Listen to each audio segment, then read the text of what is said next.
Ladies and gentlemen, may I have your kind attention, please? We cordially invite you to be seated at the prescribed seat in the main hall. Because in a few minutes, the ceremony will be proceed in more time.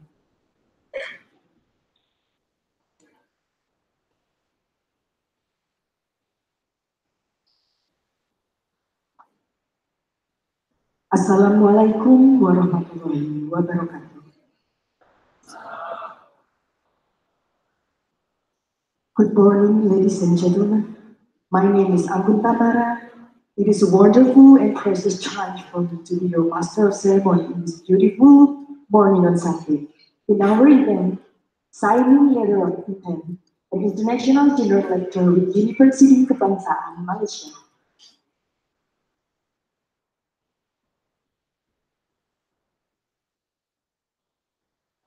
His Excellency the Third Vice Rector of Muhammadiyah University of Semarang, Dr. Agus Syamsudi Raharjo MPMM.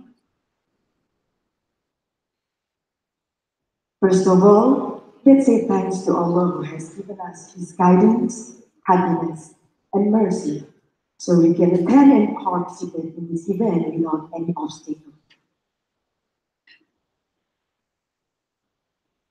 Praise and salutation upon our Prophet Muhammad Sallallahu Alaihi Wasallam, the last messenger, who had brought us to the path of light from the darkness in His life.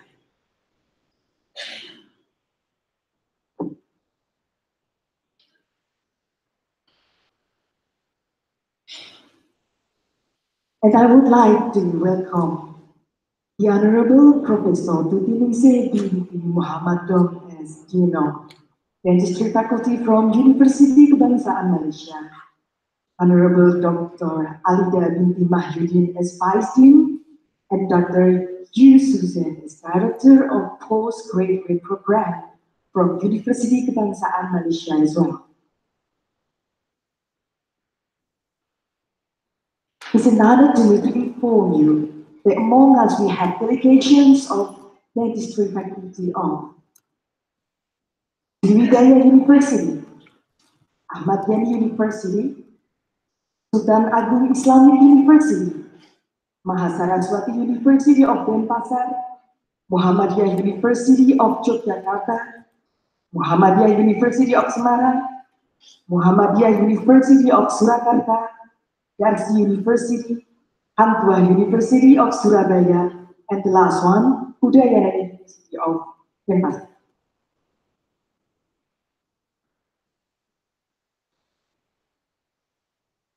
And I shall welcome to the respectable all the participants. Thank you for taking time to attend our remarkable event today.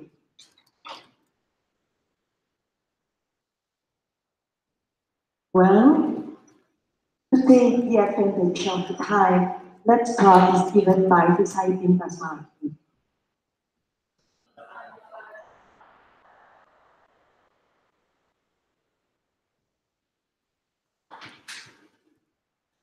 Therefore, the next agenda is reciting Holy Quran, who will be recited by our student, Vivi Amalia. Vivi Amalia, time is yours.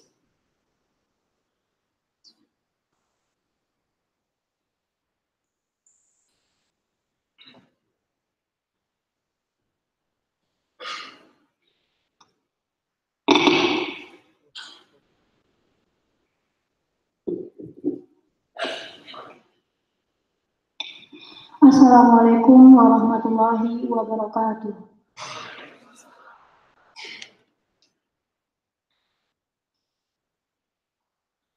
A'udzu billahi minasyaitonir rajim.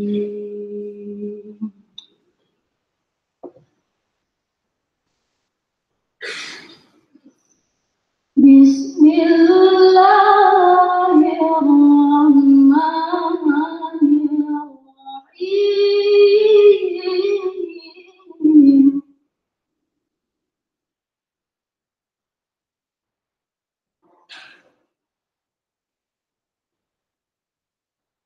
إنما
Yarfa'illahu alladhina amanu minkum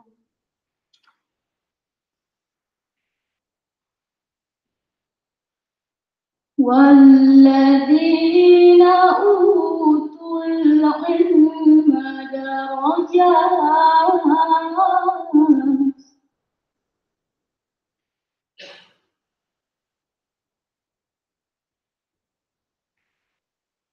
والله بما تعملون خبير.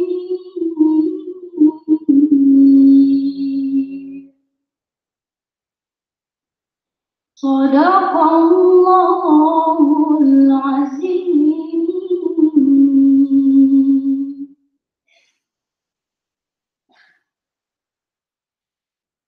Dengan menyebut nama Allah yang Maha Pengasih lagi Maha Penyayang.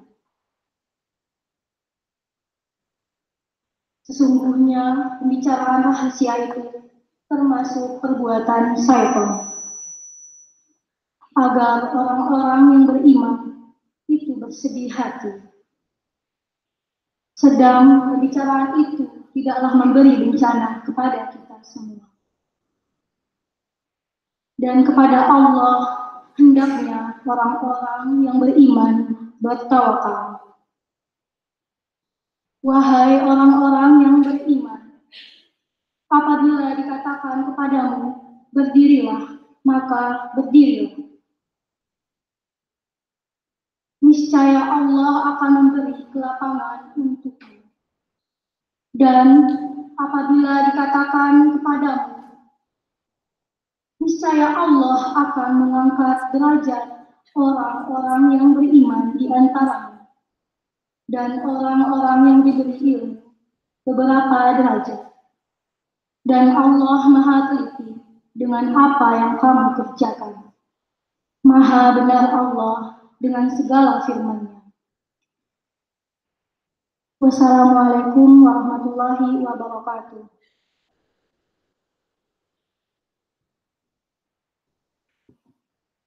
Thanks to Bibi Amalia who has recited the Holy Quran for us. May Allah always give us His guidance and help. Ladies and gentlemen, please stand up for singing our national anthem, Indonesia Raya. And it will be led by Miss Anissa. The stage is yours.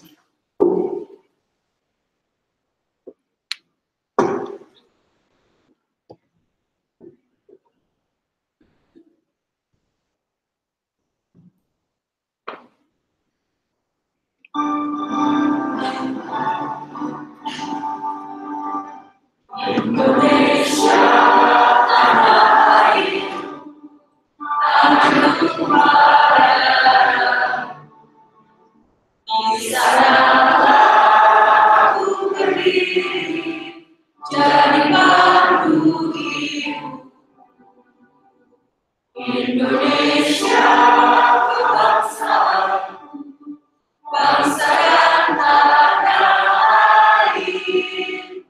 Marilah kita bersatu, Indonesia bersatu. Hiduplah tanahku, hiduplah negeriku, bangsaku, rakyatku semuanya.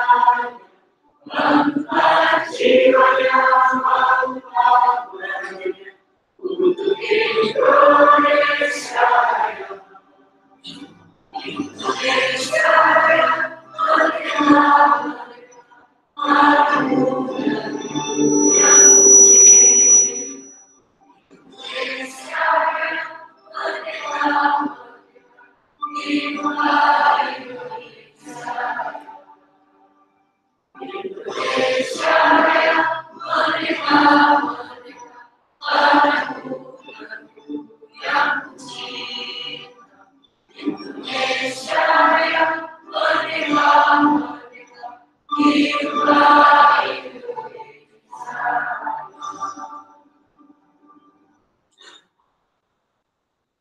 The attendants, you may back to your seat.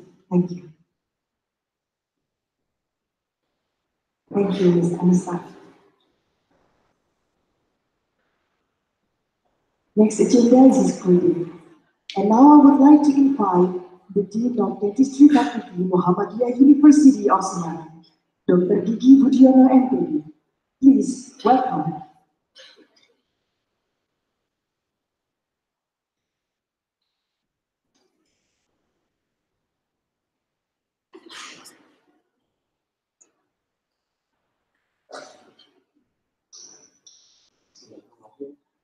Assalamualaikum warahmatullahi wabarakatuh.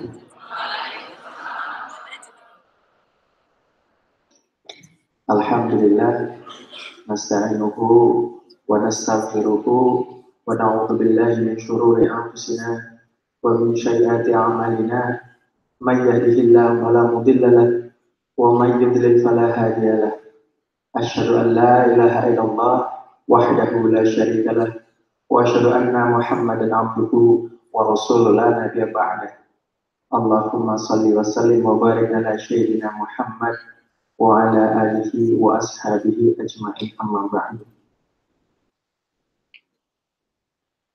The Honorable Rector of UNIMUS that will be represented by Vice Rector Dr. Samsudi Raharja, the Honorable Professor Dr. Tuti Ningsih Muhdam, the Dean of Faculty of Dentistry, Universiti Kenbangsaan Malaysia, the Honorable Dr. Alida binti Mahyudin, Timbalan Dekan Bagian Penyelidikan dan Inovasi. Ya, kita harus gunakan berbagai bahasa ya. Semoga bahasa Malaysia saya bisa diterima. The Honorable, the most difficult thing to say, Dr. Yu Shuse, ya, beliau adalah prasiswada, right? And then the deans and head of dentistry student study program from Universiti Muhammadiyah Yogyakarta, Universiti Muhammadiyah Surakarta, Unisula, University of Hang Tuah, IRC, Unjani, Mahasaraswati, Unut, and Unsri. The honored staffs of Dentistry Faculty of Muhammadiyah Semarang University. Welcome to our campus, University of Muhammadiyah Semarang. Also, I want to thank to you for my lovely students. Thank you for your coming, because if you're not coming, I will be angry with you.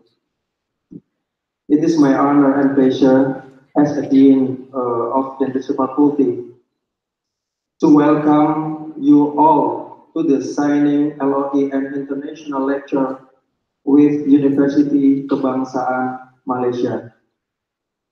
Our faculty has characteristic and advantages of Islamic dentistry and family dentistry.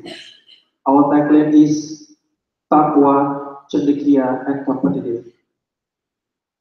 We commit to produce professional dentist graduates with mastery of family dentist services based on advanced dentistry technology in Islamic values. Also, we hope to have graduates of dentists who are independent and internationally competitive. That's why we are really grateful to UKM Malaysia, who has given us opportunity to collaborate with your institution. This is great chance as the step ahead for our faculty to expand the network and knowledge into abroad. We also want to say a bunch of thanks to the all participants. Thank you for coming and join to the agenda. This is very special occasion. It is an opportune time to renew contact and discuss problems of mutual interest with delegates. It is also gratifying not to that the agenda of the International General Lecture covers a wide range of very interesting items relating to the dentistry. Finally, let's open the agenda of signing LoI and International Lecture with reciting Basmalah together. Bismillahirrahmanirrahim. We hope the collaboration will enhance the education development in Indonesia and Malaysia.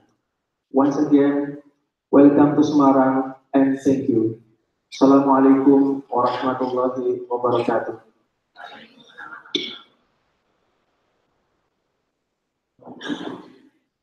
Thank you, Dr. Diki Budiono. Without further ado, we would like to invite to the podium to deliver his welcoming speech the third Vice Rector of Muhammadiyah University of Semarang, Dr. Andes Syamsuddin Raharjo, MPNN. Please welcome.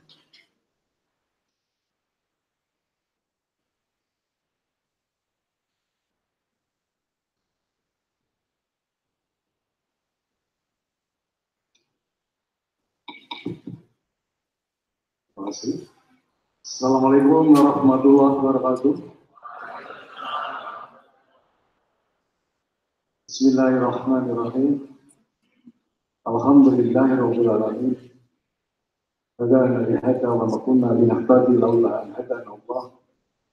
Asyhadu an la ilaha illallah wahdahu la syarika lah. Wa asyhadu anna Muhammadan abduhu wa rasuluh nabiyya ba'da. Yang saya hormati the trigger Prof. Tuti Ningsih Binti Mohdom, Dr. Alida Binti Wahidin, and Dr. Z dari Universitas Kenbangsaan Malaysia. Yang saya hormati para dekan dari Asosiasi Dekan Fakultas Kedokteran Gigi. Sebenarnya Indonesia ada 32, tapi ini yang datang 10 termasuk Universitas Muhammadiyah Semarang. Yang saya hormati, ini yang tidak bisa saya sebut satu persatu. Dan para tamu undangan sekalian yang saya cintai, saya banggakan. Marilah yang pertama, kita selalu panjatkan puji syukur terhadap Allah Subhanahu wa Ta'ala yang telah banyak memberikan rahmat nikmat pada kita semuanya, khususnya nikmat sehat, ya. Sehingga pada pagi siang hari ini kita bisa bersilaturahmi di tempat Fakultas Kedokteran Gigi Universitas Muhammadiyah Semarang untuk sharing, ya, ini untuk penandatanganan dan kuliah umum nanti insya Allah, termasuk sharing ilmu untuk kemajuan Fakultas Kedokteran Gigi, ya, yang ada di Indonesia dan bekerjasama dengan luar negeri. Ini yang memang kita harapkan. Saudara sekalian, yang pertama saya mohon izinkan Bapak Rektor tidak bisa hadir di sini karena ada kepentingan tugas juga di Sukoharjo di Solo ini dengan LLTP dan Pak Rektor se-Jawa Tengah tentunya di sana. Yang membuka acara ini di bagian saya. Saudara sekalian, bahwa Universitas Muhammadiyah ini baru berumur 19 tahun. Ada 8 fakultas, ya, termasuk Fakultas Kedokteran Gigi dengan fakultas yang paling muda, ya, berdiri resmi baru 2013. Dan Fakultas Kedokteran Umum, Fakultas Kesehatan Masyarakat, Fakultas Ilmu Kesehatan dan Perawatan, Fakultas Teknik, Fakultas Ekonomi, dan Fakultas Pendidikan. Jadi hanya ada 8 fakultas yang terdiri dari 21 program studi. Dan ada 1 program master untuk laboratorium medis. Ini yang dimiliki Universitas Muhammadiyah Semarang. Student body-nya ada 8.000, baru ada 8.000, insya Allah ke depan semakin banyak. Ini tahun depan ini, Senin besok akan menerima tambahan 1 prodi baru, yaitu prodi Teknologi Informasi. Ini yang perlu saya kenalkan pada saudara sekalian. Kemudian pada acara ini, saya ucapkan terima kasih pada Dekan Fakultas Kedokteran Gigi Universitas Muhammadiyah Semarang yang secara aktif ya, bisa mengembangkan dirinya, khususnya ilmu kedokteran gigi, bisa kerjasama dengan universitas di luar negeri, khususnya Universitas Kenbangsaan Malaysia, untuk membuat jejaring agar nanti para dosen, para mahasiswanya bisa menyamai belajar. Betul ilmunya adalah ilmu yang global untuk Fakultas Kedokteran Gigi. Tentunya juga mengajar dengan Fakultas Kedokteran Gigi yang ada di Indonesia. Jadi saya sebutkan dari 32 ini yang aktif, 10 ya. Ini adalah satu kegiatan yang bagus untuk pengembangan masing-masing Fakultas Kedokteran Gigi ke depan. Insya Allah nanti bisa dijalin dengan berkelanjutan, ya, saling memberikan informasi tukar keilmuan, khususnya di bidang kesehatan gigi untuk bangsa dan negara tentunya. Selanjutnya kepada para tamu, para dekan di 10 fakultas, saya ucapkan terima kasih sedalam-dalamnya atas rawat kedatangan di Universitas Muhammadiyah Semarang ini untuk menjalankan misi penandatanganan Letter of Intent dan International General Lecture dengan Universitas Kenbangsaan Malaysia. Maka dengan berdoa mengucapkan Bismillahirrahmanirrahim, signing Letter of Intent and International General Lecture di Universiti Kenbangsaan Malaysia saya nyatakan dibuka.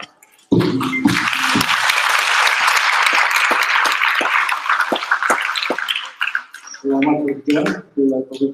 Assalamualaikum warahmatullahi wabarakatuh.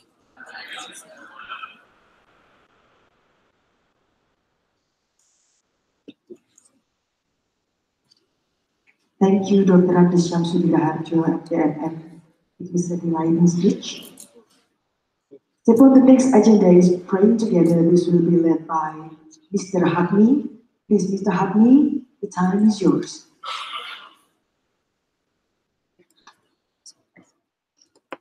Oh, sorry. I mean, Ms. Hadmi.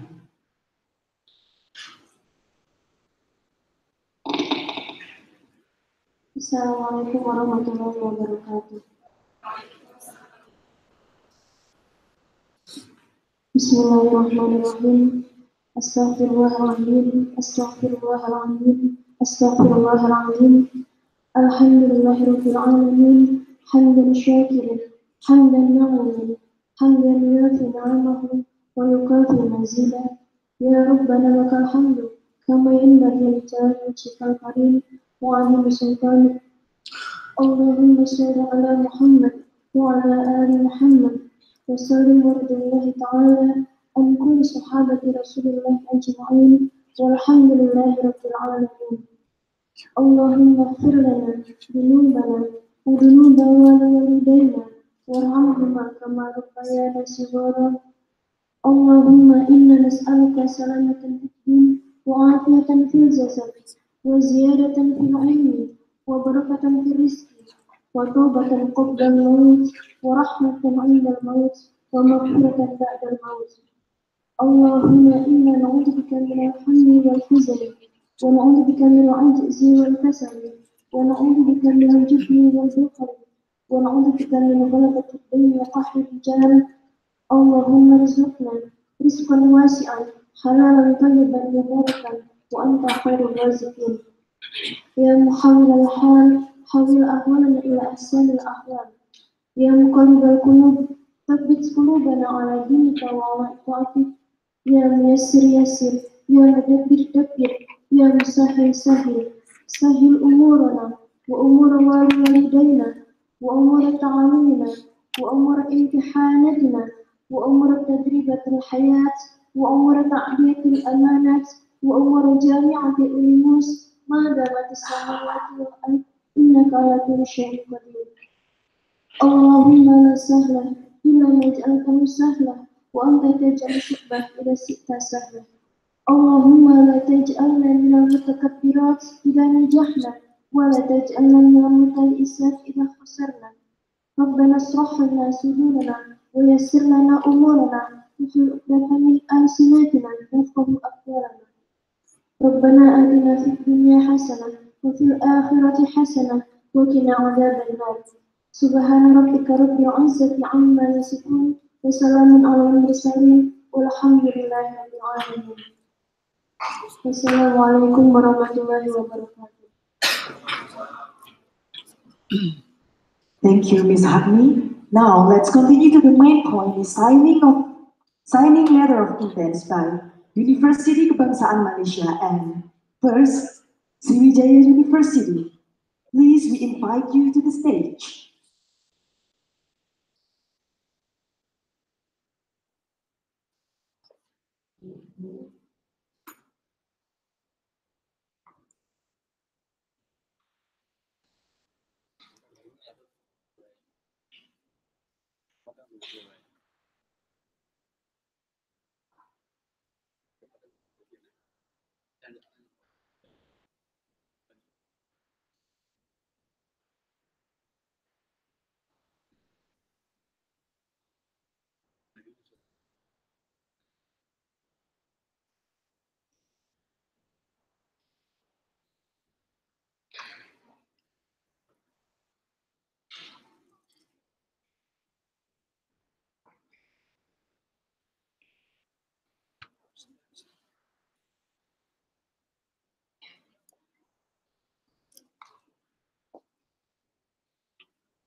To Ahmad Yani University, we please you to prepare.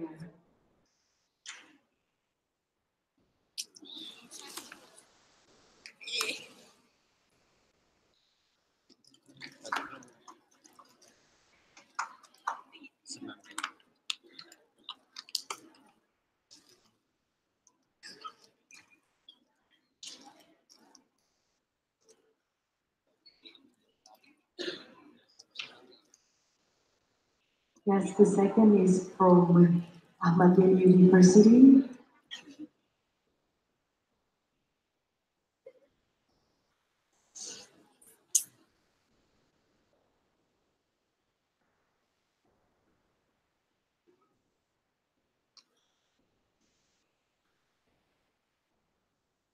To Sultan Agung Islamic University, please be prepared.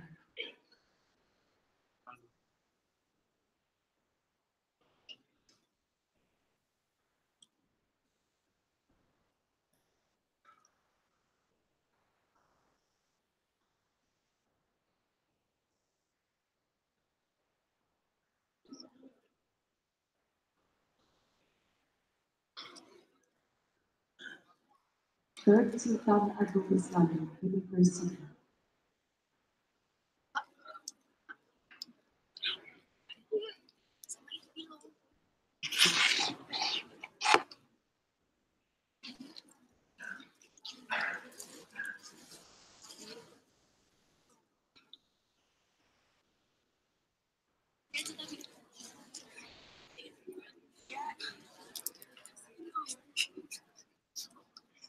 To Mahasaraswati University of Kenbangsaan, please get ready.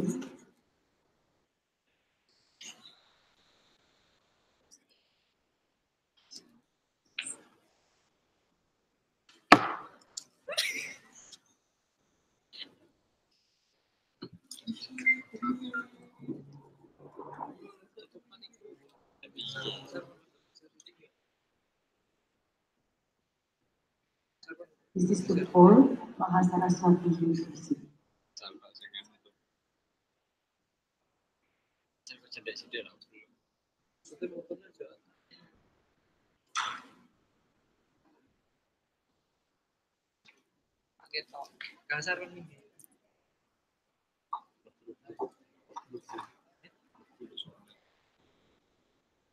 And the next is Muhammadiyah University of Yogyakarta. Please get ready.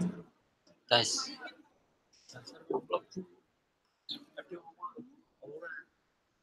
Tes.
Thank you. The fifth is Muhammadiyah University of Yogyakarta.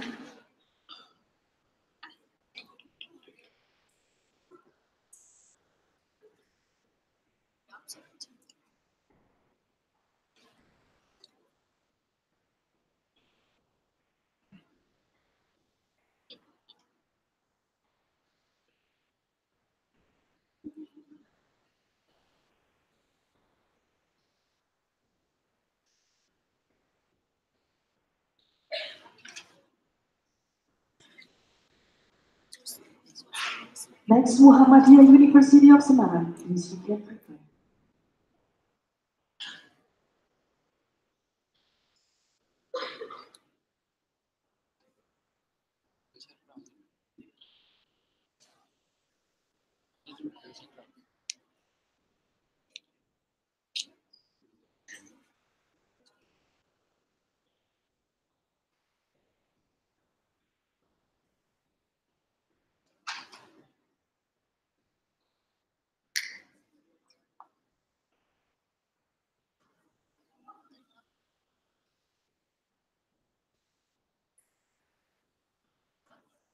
Next is Yas University.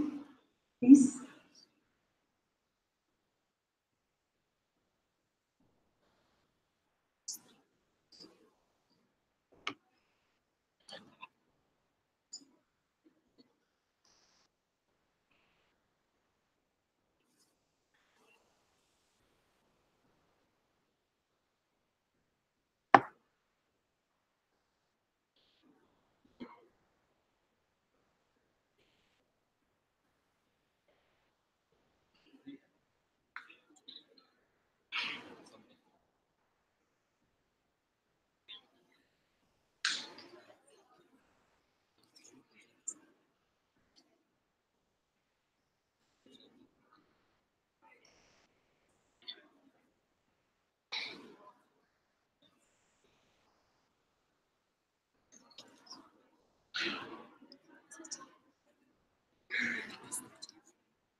And the last to Udayana University, please get ready.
Oh, that's right. Please, Muhammadiyah University of Surakarta to get ready.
And the last one from Hamzah University, please.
Muhammadiyah University Forums.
Well, thank you to all delegations.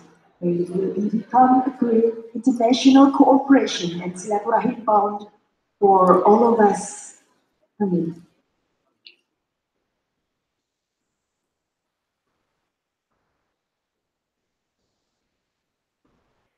The next agenda is general lecture from Professor Titiningsih Binti Mohdom, and it will be continued by Dr. Alida Binti Mahyudin. And we gladly add a few words about student mobility program from Dr. Yu Susan. Please, we invite you to the stage.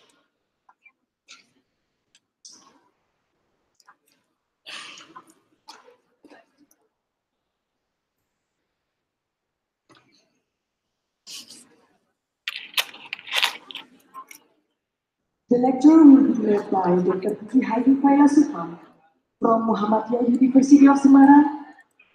Ladies and gentlemen, please allow me to introduce our moderator, Dr. Gigi Hayu Failasufa.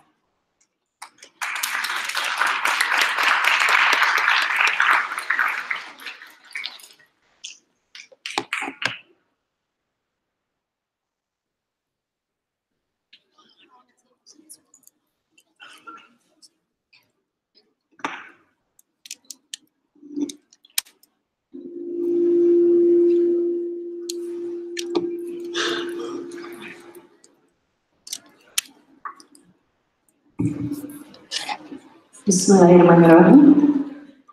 Assalamualaikum warahmatullahi wabarakatuh.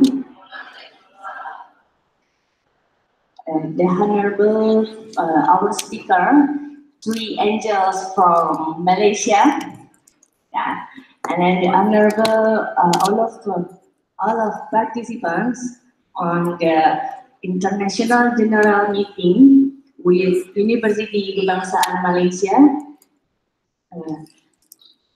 Let me introduce our speaker first. The first speaker is Professor Tuti Ningsih Binti Mohamad.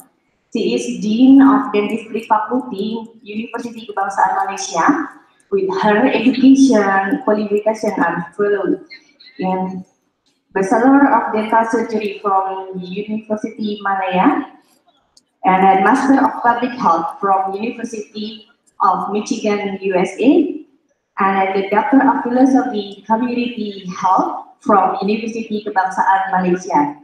And our second speaker, she is Deputy Dean Industrial and Community Partnership in Universiti Kenbangsaan Malaysia with educational qualification. She attended her Bachelor Dental Surgery from University of Manchester and Master of Dental Surgery from Leeds Dental Institute. And our last speaker, she is Dr. Susan, is head of undergraduate studies in Universiti Kebangsaan Malaysia and attained her Doctor of Dental Surgery from the National University of Malaysia. Attained her Doctor of Dental Surgery from University of Adelaide, from Australia. And then, without further, please, ladies and gentlemen, please welcome Prof. Tuti and then Dr. Alida and Dr. Susan. Malaysia.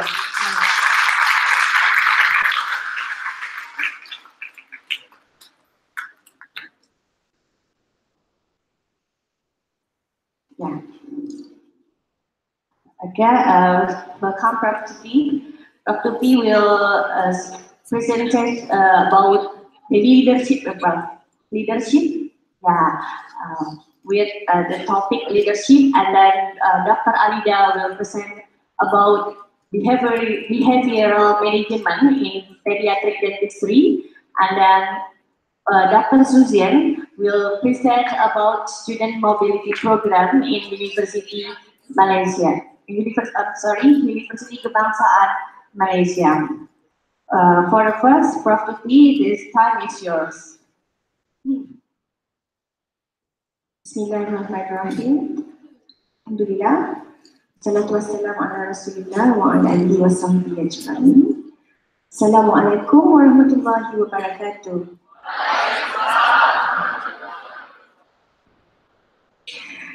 Yang saya hormati dekan-dekan, dosen-dosen, dan yang selainnya tu anak-anak mahasiswa ya, anak-anak saya juga ya.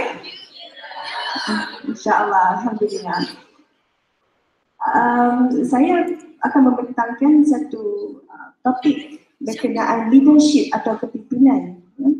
Will I get to see my slides? Kemana saya mahu menunjuk-nunjuk? Saya boleh berdiri di sini. Okey, maaf. Okey, ya. Saya ada beberapa slide untuk dikongsikan. I will stand here, I think.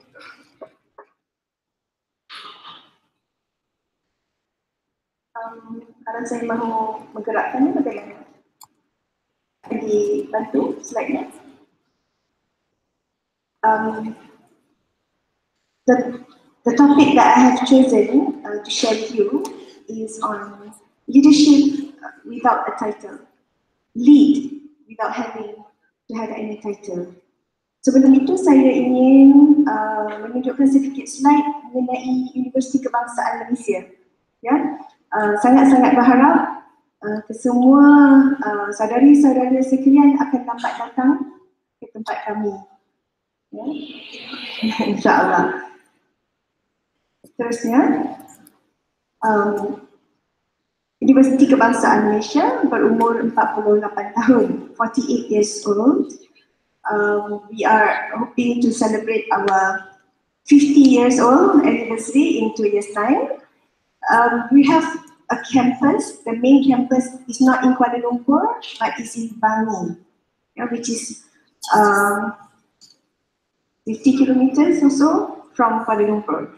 So our campus, the health campus, is in the heart of Kuala Lumpur. Next, please. There are 12 faculties in UKM and 1 School of Graduate Business, which is for postgraduates. Ya, fakulti pergigian di sana kita panggil Faculty of Dentistry is number 11 out of 12. Okay, so we are not the youngest, but we are the second youngest. Okay, next please. There are also 13 research institutes. Yeah, as you know, UKM is a research university. There are 5 research universities in Malaysia, and we are one of them. Okay, next. These are some of the facilities. If you were to come over to our university, these are some of the facilities that we have provided for you. Kolam renang ya, kita bisa berenang bersama-sama. Ya. Ada masjid juga di center of the university di Bangi. Ya. Seterusnya, I'm just showing pictures, I think. Okay, some of the lecture halls and library. Ya. Teruskan. Okay, this is some of the residential college yang menyediakan asrama ataupun hostel untuk some of the students di sana. Okay, next.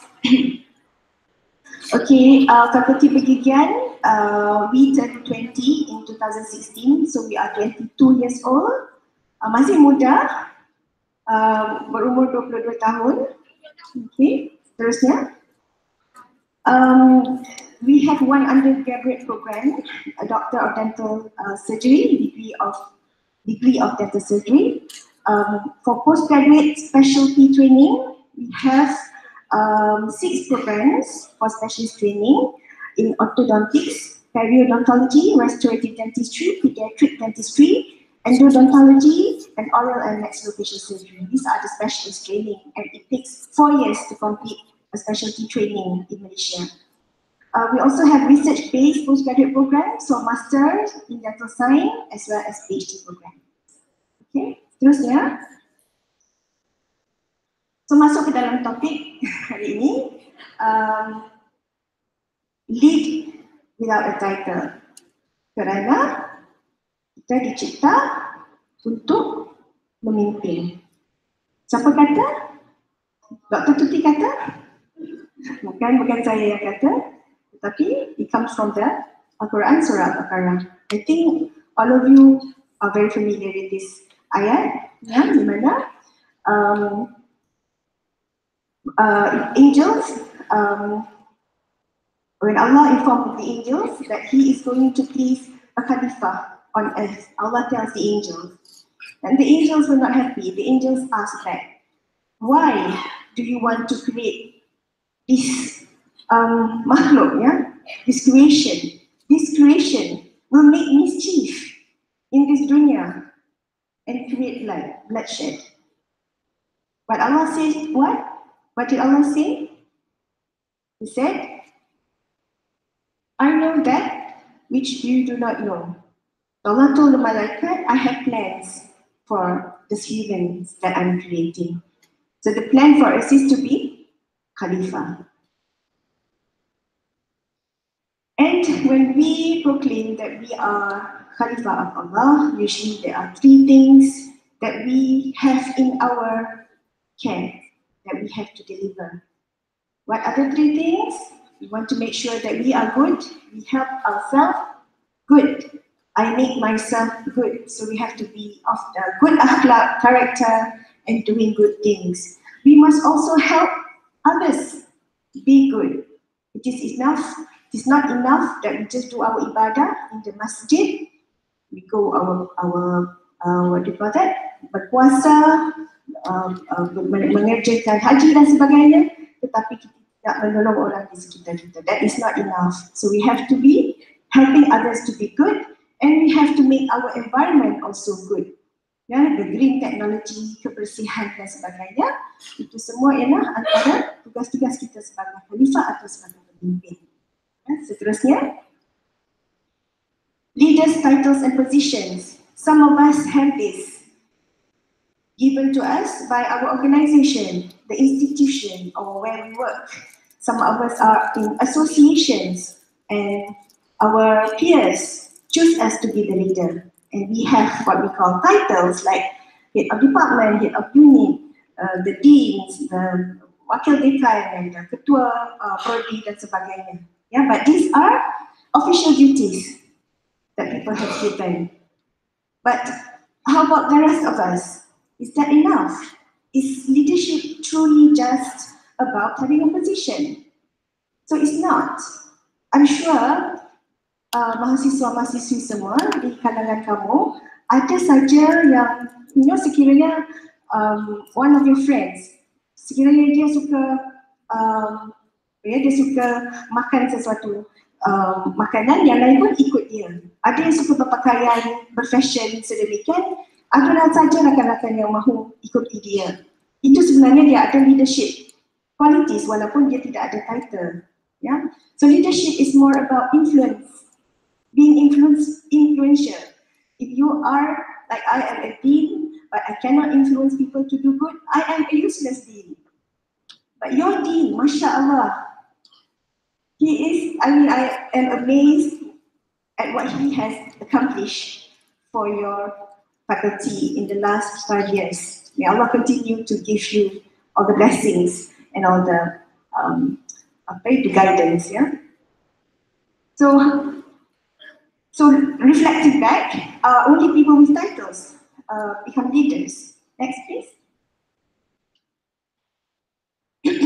So according to this hadith, narrated by Abdullah ibn Umar, everyone is a leader. Every one of us is a leader, and each one of us will be accounted for, will be accountable, yeah, will be held accountable in the day of judgment on who we are responsible for. Yeah, every one of you is asked about those you lead. The imam is a leader over the people and shall be asked about them. A man is a leader of the house and shall be asked about his household. A woman is a leader over her children and asked about them. So Allah Subhanahu wa Ta'ala is very just, yeah, to all of us. Kita semua berpeluang untuk menjadi leader. Dia tidak memilih-milih orang yang sedemikian tidak boleh menjadi leader. Cuma tu, what is it that you are responsible for? Itu mungkin berbeza. Okay? According to Martin Luther King, this is his opinion on leadership. If a man is called to a street, let's see my own. Can you see that? His point is, even if you are just a sweeper, okay, you must sweep the streets. It's as Michelangelo painted, or as Beethoven composed music, or Shakespeare does his poetry. He should sweep streets so well that all the hosts of heaven and earth will pause to say, here lived a great street sweeper who did his job well. So regardless what it is that we're supposed to do, and most of us are dentists or dental students, we are responsible for our patient, we are responsible for the community, making the community a better place. We shall be asked also on how well we have delivered our responsibility. So a leader is someone who must first be a team member. A leader is a team member. Okay? Tidak boleh ada leader tanpa ada timnya. Ya, you menjadi leader kepada apa? Ya, so someone who can also motivate others, make others wanting to do more, to realize our potential. When somebody is down, somebody is feeling not confident, the leader will build that person up. Someone who knows how to appreciate others. Ya, when you work in a team, ada ahli-ahli yang melakukan kerja dengan baik yang harus diberikan appreciation. Someone who take responsibilities, someone whom others can trust, someone who, when you are with this person, you know this person wants only the best for you. Yeah? Then of course someone who does not run away from responsibility. And having said that, there are next. As we want to build our character to be a good leader in the community, we will face a few obstacles to our growth. Yeah? Every day we are supposed to be better than yesterday. Our character must grow. We must be stronger, more knowledgeable. And this is not without any obstacle. We will face a lot of obstacles, and one of the obstacles is our ego or our heart. What is the condition of our heart every day as we do things in our life? So this is one area that I would like to touch upon today. So ego and close to growth, we look from the inside out. Dari dalam kita dan apa yang kita tunjukkan ataupun demonstrate di luar. It all comes from the heart. And there are two things that I'd like to cover. Obstacles and impediments to growth. Apakah yang menghalang kita daripada kita grow?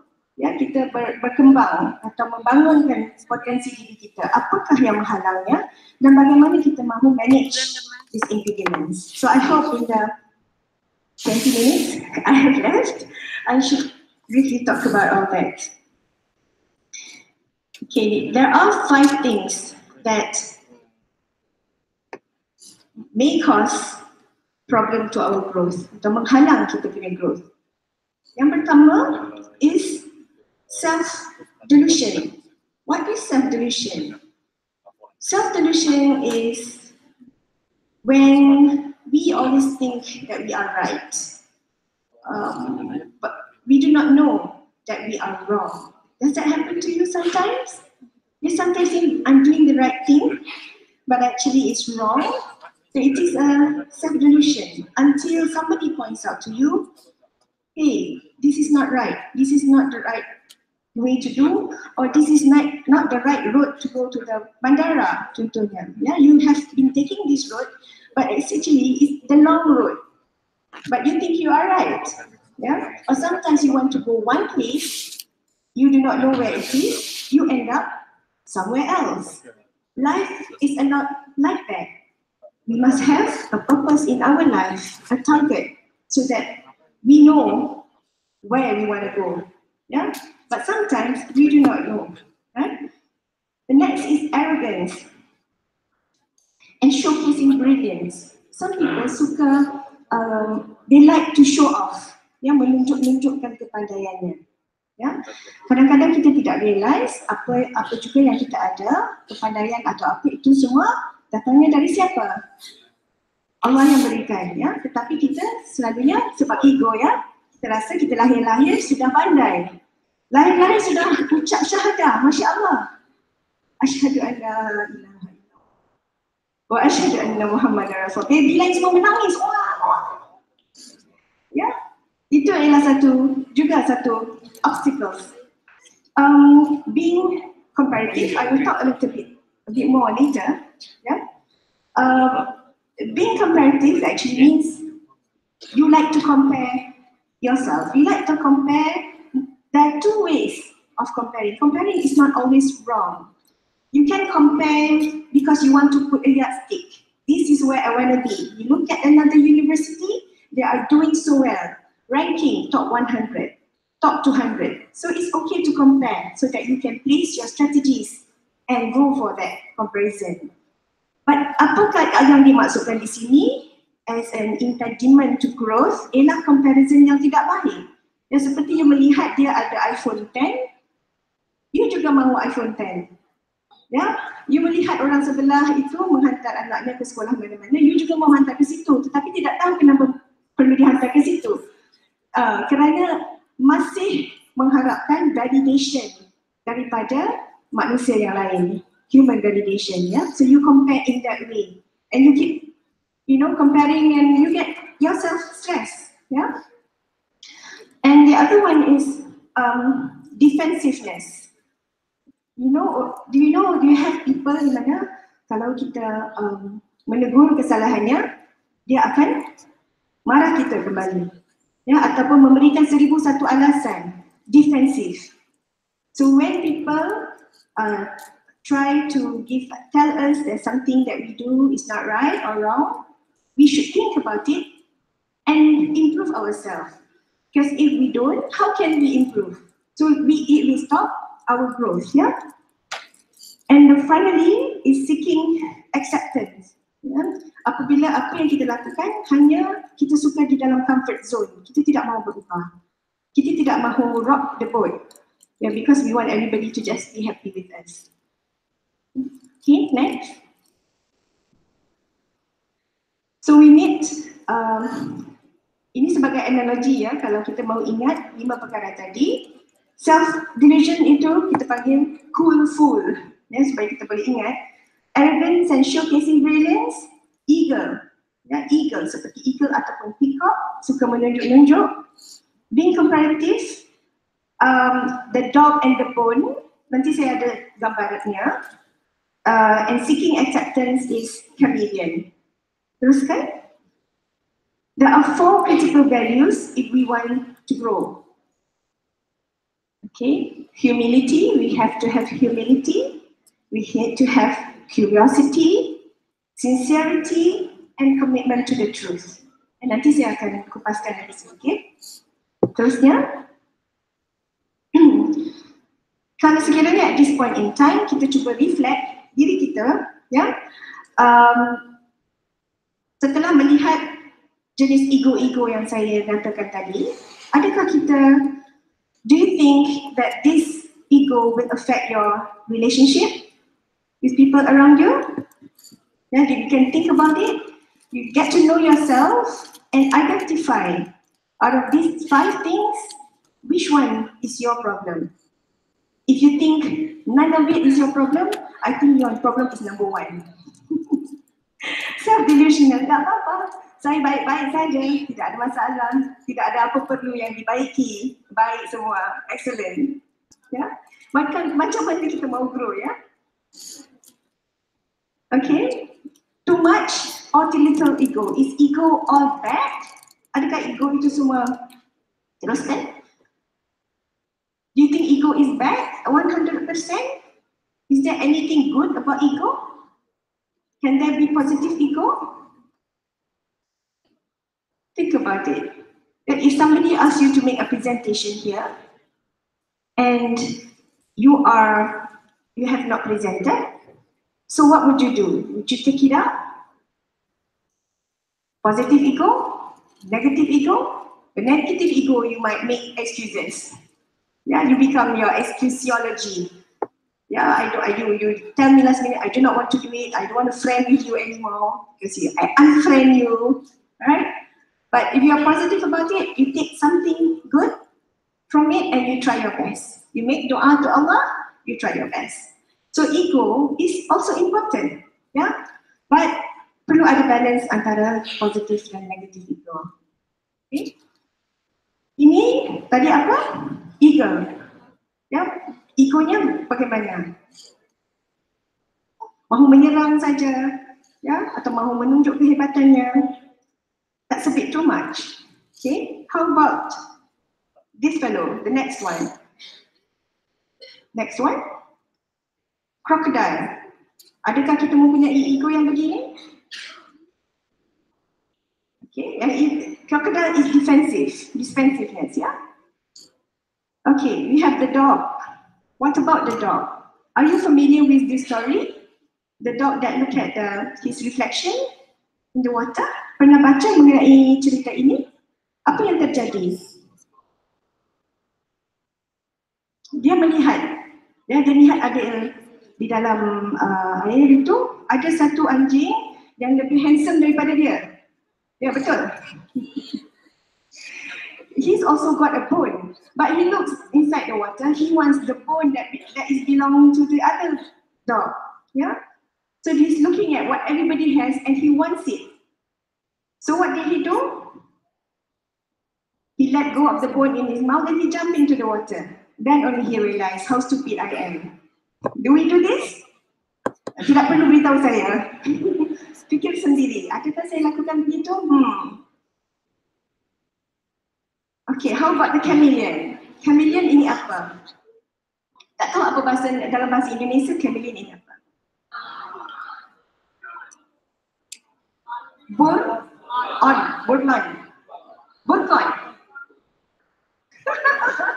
Chameleon. Chameleon ini sifatnya bertukar-tukar warna. Ya, dia akan melihat apa kepentingan dia dan dia akan berubah, bertukar pendapat. Ya, dia tidak ada own opinion about something. Okay? That is too little ego, no ego. I just follow whatever you say. Apa saja juga boleh. Ya? Perkara yang salah pun boleh juga. Okay, there's this analogy about the mosquito. Do you know about this mosquito story? If a mosquito comes to this room, banyak yang pusing. Apa yang akan kita lakukan? Begini aja, baik semua orang di sini. Selalu kita lakukan bagaimana kalau ada? Ya, kita tepuk ya. Kita tepuk. Tapi mosquito tu fikirnya apa? Hebatnya aku, semua orang menepuk. Semuanya bertepuk tangan kerana kehebatanku. Itu masalahnya dengan mosquito. Ya, dan analogi ini self-delusion. Tidak nampak kesalahan sendiri, tidak nampak kebodohan sendiri, masuk dalam menyerah diri, orang tepuk-tepuk mati terus. Tapi disangkanya orang memberi penghargaan. Ya. If you are wrong, have you been wrong before? About something? When you are wrong about something, did you know that you were wrong? Usually when we are wrong about something, we wouldn't know. We think we are right. So how does it feel to be wrong? Don't feel anything. We must have curiosity to think, ask ourselves, what if we are wrong? So when we are into an argument, ya, kita sedang argue about something, mati-matian ya kita mempertahankan pandangan kita. Adakah itu fakta, pandangan kita, ataupun itu kita sesuatu yang subjektif, mungkin betul, mungkin salah. But we wouldn't know. Apabila kita, I think some of us ada experience of arguing with people. Mati-matian argue. Tetapi setelah kita pulang, kita baca sendiri, oh ya, saya yang salah. Tetapi masa kita sedang argue tu, we do not know. So, how does it feel to be wrong? Doesn't feel anything. Okay? So that is the problem. So self-delusions about truth, the next one. Being wrong, about being right. Saya mau tanya ya, 4 tambah 4 jadi berapa? 8 ya? Kalau saya kata 10, saya salah atau betul? Salah. 5 tambah 3 berapa? 1 tambah 7? Kok banyak sekali? 8 menjadi 8. 1 campur 7 pun 8, 3 campur 5 pun 8. Yang mana sebetulnya jawapannya? Semua, ya? Maknanya apa? There are many ways of being right. Yeah? So whenever we argue, we ask ourselves, are we arguing because we want to be right? Are we searching for the right, the truth, or we want to win something? Yeah? Yeah, I'm right, you are wrong, and so on. And there are also our misconception about other people's behavior and intentions. Kiranya kita duduk di dalam, di sini ada itu rapid train, ya, ada train yang laju itu ya. Kalau di Malaysia kita ada MRT atau LRT, ya, kita duduk di situ, tiba-tiba datang seorang lelaki bersama 3 orang anak kecil-kecil semua, semuanya balita, ya. Anak-anak itu masuk dan terus pukul kita semua, langsung di ludah-ludahnya. Nampak pihak kita ditendangnya. Apa perasaan kita? Marah kan? Ya, marah. Jadi kita buat apa? Kita rasa macam mau pukul aja anak-anak itu. Ya? Tapi kita marah, kita tak boleh marah anak-anak, kita marah bapaknya. Kita bang, Mas, kenapa anak-anak kamu ini nakal banget ni? Jangan dibiarkan begini. Tiba-tiba Mas itu berkata apa? Dia kata, saya tak tahu mau buat apa dengan anak-anak saya. Ibunya baru kematian 2 hari. Jadi perasaan kita macam mana? Berbeza kan? Jadi itu poinnya, kita punya misconception. Apabila seseorang akan atau sesiapa melakukan sesuatu yang kita rasa doesn't make sense. But sebelum kita assume sesuatu, kita bertanya. So it's better for us. It's better for the relationship. Yeah? Okay, doubt and certainty, there are things that we are certain, ada perkara yang kita juga tidak pasti ya. Jadi dapatkan kepastian. Seterusnya, okay, arrogance and pride. Okay, seterusnya, kalau kita melihat arrogance itu, selalunya kita teringat cerita di dalam Al-Quran kan, yang mengenai apa yang terjadi kepada syaitan, the syaitan complex, iblis, ya. Teruskan. What does iblis? What is the big problem with iblis? Why did he get kicked out of Jannah? Because he thought he was better. No, he was better than Nabi Adam alaihi salam. I'm not going to bow to this creation. I am better. So that is arrogant. So he wants us to be like him, to also feel that we are better than others. So that is the point that we need to understand. In this world, there's no such thing as one person being better than others, because we do not know. It is only Allah that knows. Yeah, why we do something, our intention, what is it? Yeah. And sometimes when we are talking to people, ada saja orang yang kadang-kadang kita sedang bercakap, I know what you're going to say. Yeah, dia saja yang tahu. Apa-apa kita cakap, dia saja yang tahu.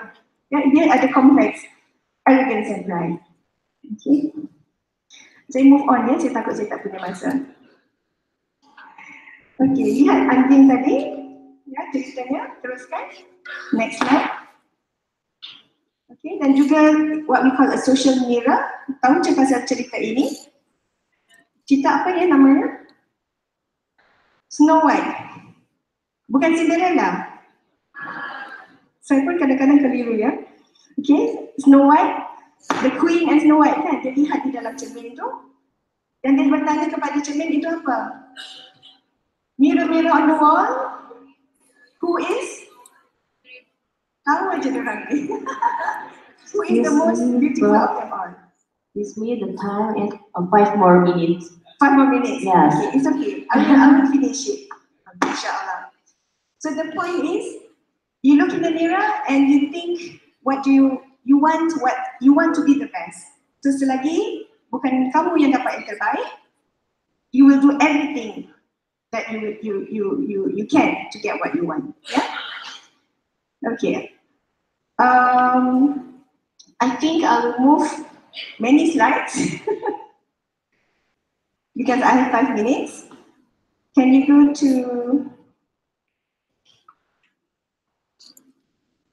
slide number? Okay, we'll stop at slide number 16. I will wrap up on this slide. 60.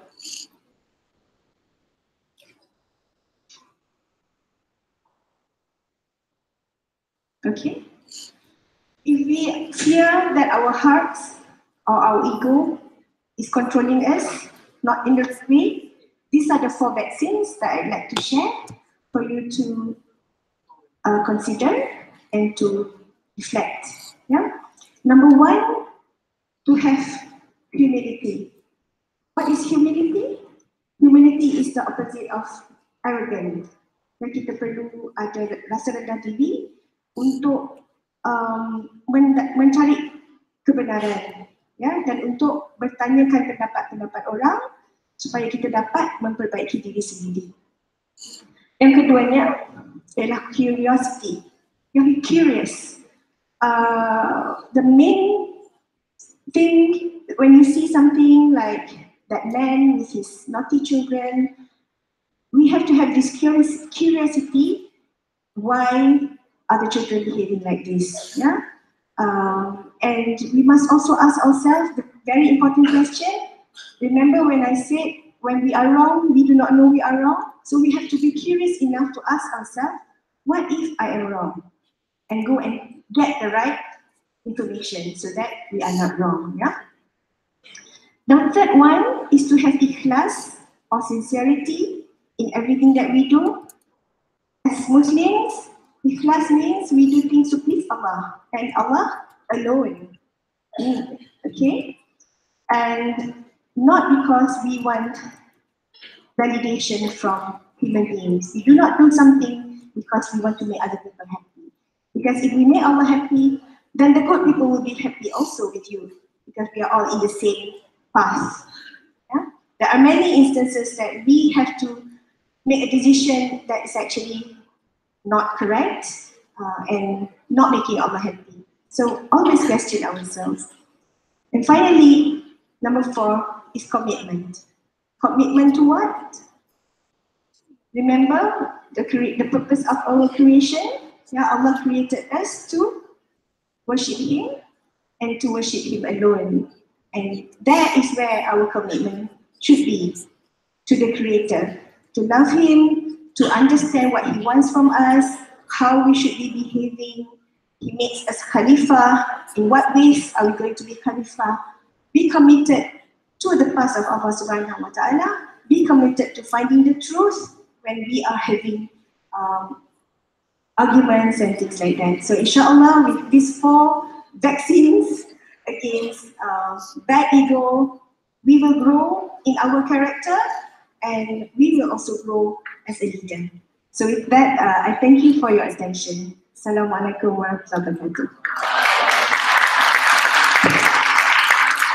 Thank you for very interesting knowledge about leadership, that all of us is a leader, can be leader with any obstacles, but we just have commitment and curiosity to be good leader. And then for next presentation, for our lecture is from Dr. Alida with the topic about management behavioral management in pediatric dentistry.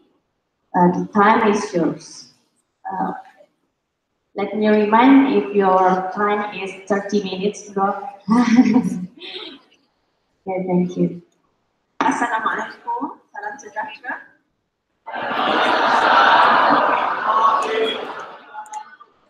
I've been asked to give this lecture. Okay, it's more like I said, bosan lah sikit untuk hari Minggu bercakap pasal kanak-kanak, right? Okay, I think I have to go down there and get closer to the mahasiswa. Okay, I think it's going to be more relevant to you. Okay, kalau di UKM, kalau saya bagi lecture, memang saya akan depan, belakang. Kalau saya tidak ke belakang, mereka akan makan nasi lemak atau tidur.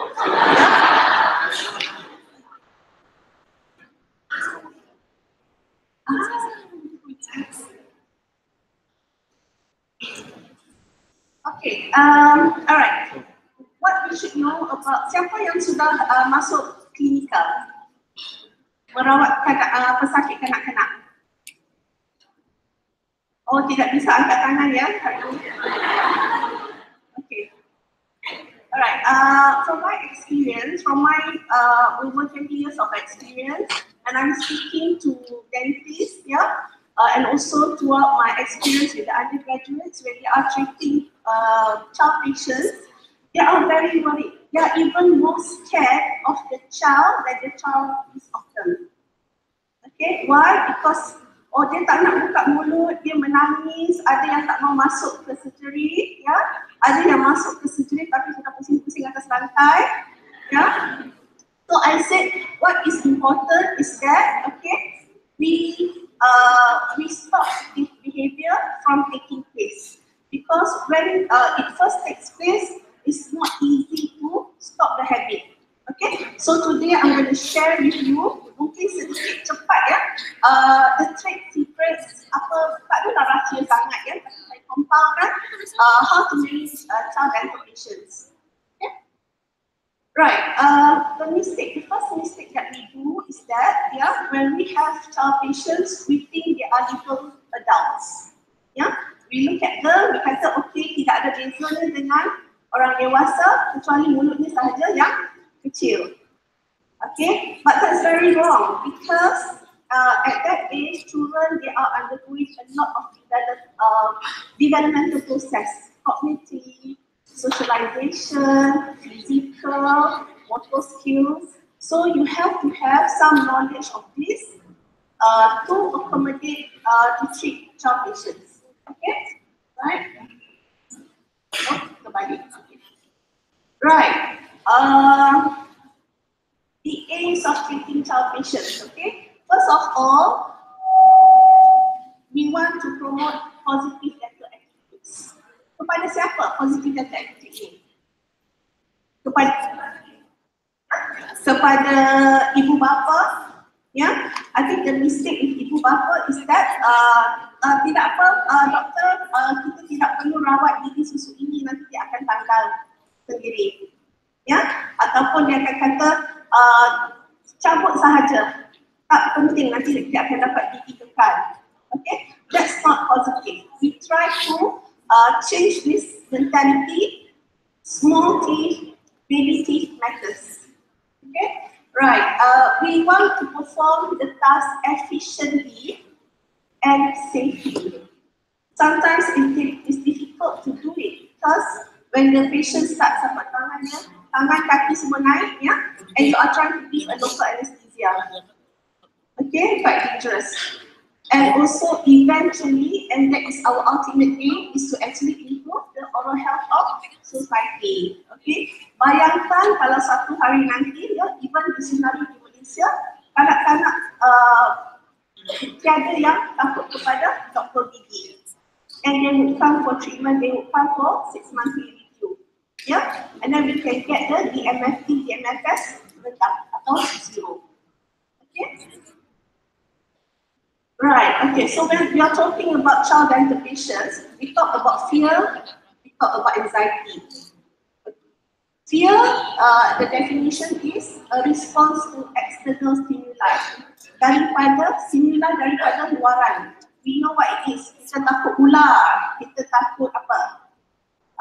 Laba-laba, spider. Kita takut hantu. Ya, okay. Anxiety is something more like you don't know what is wrong inside. Ya, kalau kata tomorrow you have ujian, peperiksaan, you just feel so unsettled. Ya, macam tadi pun saya dengan Dr. Susan sakit perut lah, nak muntah lah. Ya, that is the anxiety inside us, within us, because we are so worried to give a lecture today. Yeah. Okay. In a dental environment, most often the child is anxious. Dia ada anxiety because if the child, if you were to ask the child, takut apa? Dia tidak boleh quantifykan apa yang dia takut. Ya, dia just tak suka. Saya tak suka. Dia tak tahu. Ya? Okay. How do they cope? Ada kanak-kanak yang dia masuk, dia duduk, you talk to them, they don't respond at all. They avoid eye contact with you. And the parent will become the spokesperson. Okay? Ada yang akan bercakap saja. Ini apa dok? Itu apa? Naik atas turun bawah je kerusi. Ya, itu apa? Ini apa? Saya mau pegang whatever. Why? Because the child is buying time. Dia tak mahu untuk diamkan terima rawatan. Ya, aggressively defiant. Ya, showing tantrums. Like I said, pusing-pusing, menjerit, sepak, tendang semua ada. Ya, cry, very normal. Ya, kalau cry, I would say sometimes it's good because it can express the anxiety, and the best thing also if they cry, dia buka mulut, dia cepat-cepat main. Ya, tak mau cry yang dia tutup mulut tu, itu sikit salah. Ya, refuse to open mouth, very common. Refuse to enter the study, yes, sudah hilang dekat parking mana, ya, nanti kereta tak mau keluar. And sleep is, I put a asterisk there because sleep can be good. Sleep ada yang macam, okay, I go to sleep, you do whatever you want. Macam dekat spa, macam tu. Yeah? Right, so what is your role? What is your role when you graduate? Okay, your role is to help educate young patients to manage their anxiety in the dental surroundings. Anxiety is okay. Anxiety is something positive. So you mustn't change it into something negative. Yeah? That was my patient for many years ago. Yeah, when she first came in, she was very nervous. Yeah, tak mau duduk diam and all that. Yeah, but after a few months, she exhibited this kind of behavior. Suka nak datang. Yeah, dan dia akan datang bersama dengan ibu jirannya, so 3-4 orang kita dibawa. Dia jadi macam agent pula bawa kanak-kanak lain datang. Yeah. Okay, so how we teach our young patients how to manage their anxiety. So we call it behavior guidance. You guide the behavior. You guide the behavior so that it will always be positive. Okay, what we don't, okay, the take-home message of this lecture is that kita tidak mahu kanak-kanak itu mula menunjukkan tingkah laku yang negatif. Okay, we curb it, we stop it from it happening. Yeah? Right, okay, what is required in behavior guidance? So, I'll be talking about the parent management, the dental environment, dentist manner and appearance, and basic behavior management techniques. Yeah? Okay, dental environment, of course, you know, physical characteristics, social characteristics, yeah? Let's have a look. Okay, this was UKM, Polyclinic UKM many years ago. Right? Very many years ago. Very kosong, tidak menarik, asalkan ada tempat untuk duduk saja. Yeah, that's the waiting area. Okay? So, dental environment for children, you must make the color more attractive. Kalau kita suka black white, untuk orang dewasa suka, tapi kanak-kanak tak suka. Ya, that is why kalau tadika, taska, you see all colors bermacam-macam colors. Okay, kita orang dewasa sakit mata tapi mereka sudah hati. Ya, okay, so smell, when you go smoking, you don't like sometimes you have to smell of hypochlorite, smell of formaldehyde, whatever smell. Ya, sound, yeah, you need to mask the sound of the drill. Sometimes when we hear the drill, kita tak nampak lagi apa alasan kita sudah takut. Okay, so pasang music, ya, pasang ayat-ayat Al-Quran, ya. Furniture, this is this is more suitable actually. Kalau macam ini, ada seorang duduk di sini, yang ini akan terbazir, because dia akan duduk langgar, dia tak mau. Right? This concept is much better because you've got the handle there, our personal space, the tawal. Yeah? Okay, this one, originally the pediatric dental clinic was this. Sudah ada cantik sikit, ya, sudah ada kewangan lebih sikit, so boleh tu. Okay, you can also have something macam di rumah, ya. This one is one of the general practice dekat PL.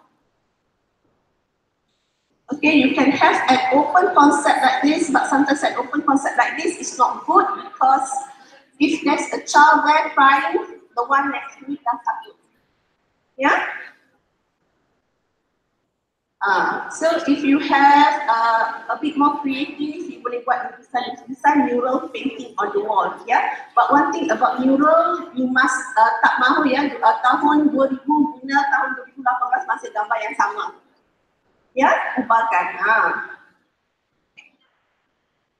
Okay, play area, you can put play area. This one very simple play area, yeah. Age appropriate. That means if you have you must also have sudut untuk yang remaja, ya. You do not expect yang remaja akan duduk di situ dan melukis. Okay, tapi sekarang kalau remaja apa yang dia, what do they do if they sit quietly in one place? Handphone, ya, handphone. So you provide the Wi-Fi. Okay, very simple, ada trolley sahaja, ya. This one is a terrarium. If you can see, there's a little frog there. This one is more tiny, yeah. Okay, visibility of dental equipment. Some people tak suka tengok semua ni, yeah. But then a lot of the times our hands are tied, yeah. You do not have the big budget to actually mask. Nanti kalau di sesetengah tempat, ya, it's like dia buat macam bentuk castle, whatever, masuk dalam tu, bila nak guna baru dikeluarkan, ya. You can also do that way. See, this is an adult clinic. Terlampau sangat banyak equipment dan instrument. Ya, kalau budak dia, tengok apa ni semua, you know, dia lari keluar dulu.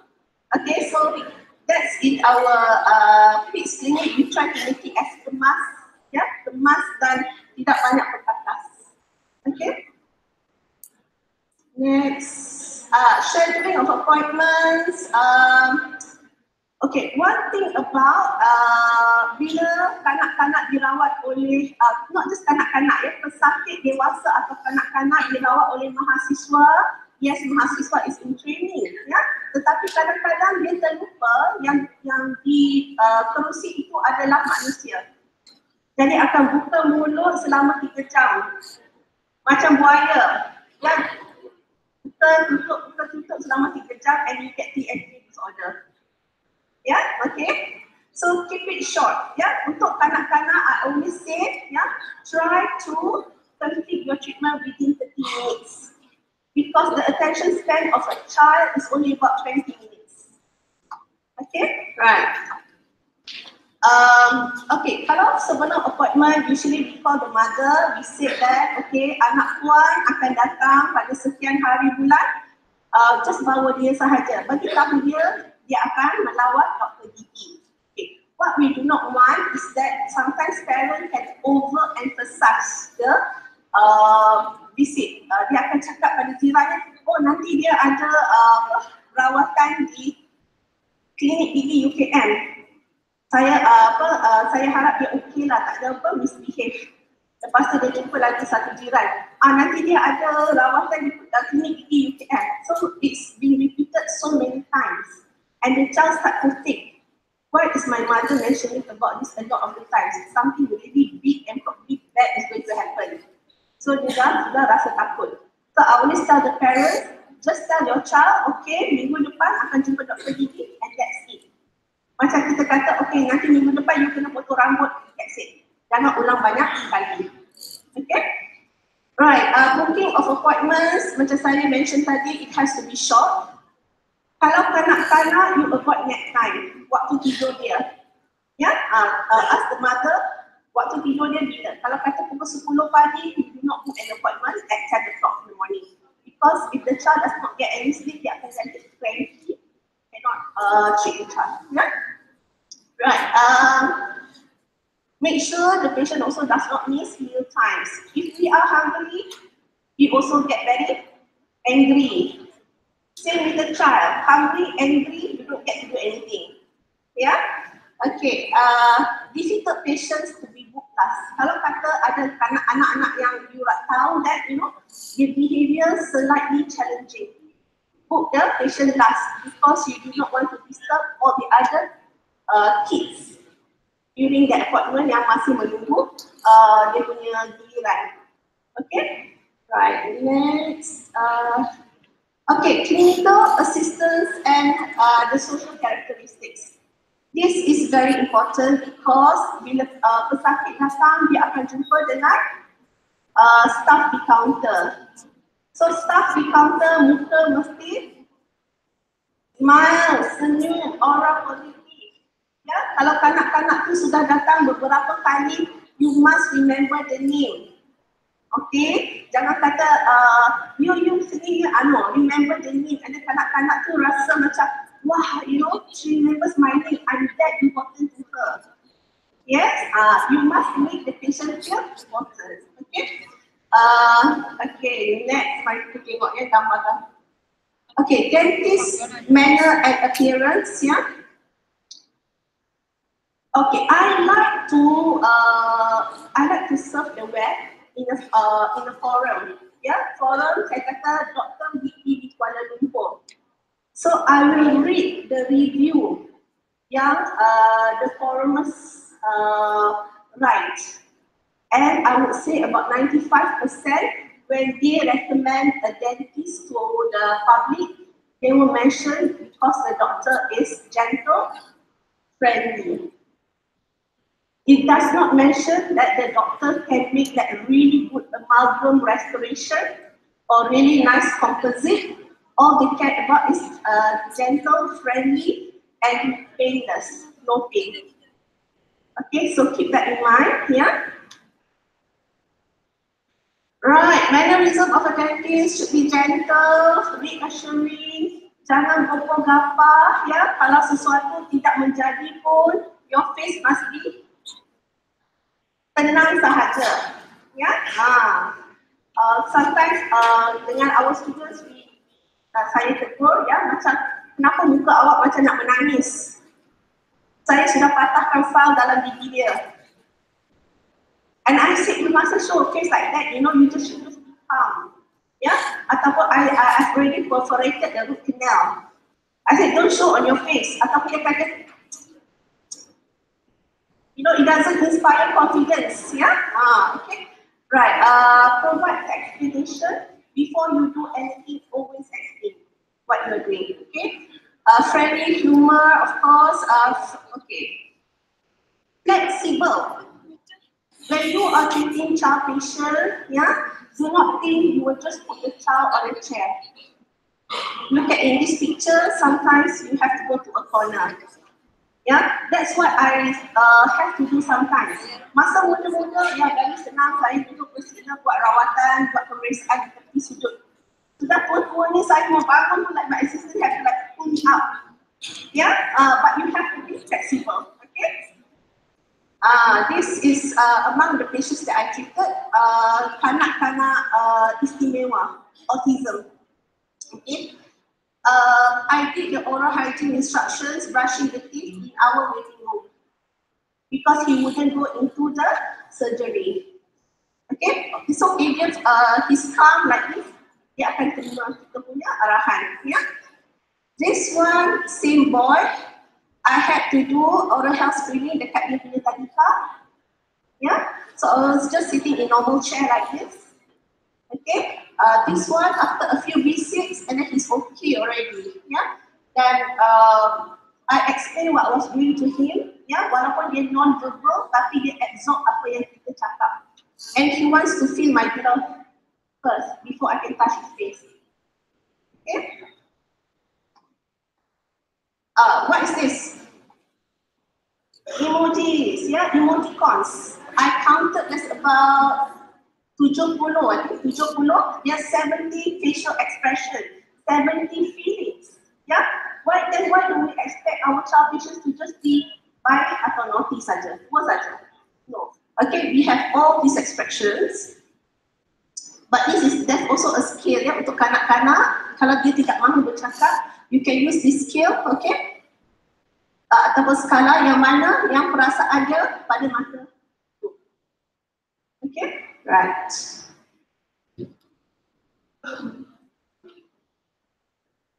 Okay, all this greets the child by name, very important.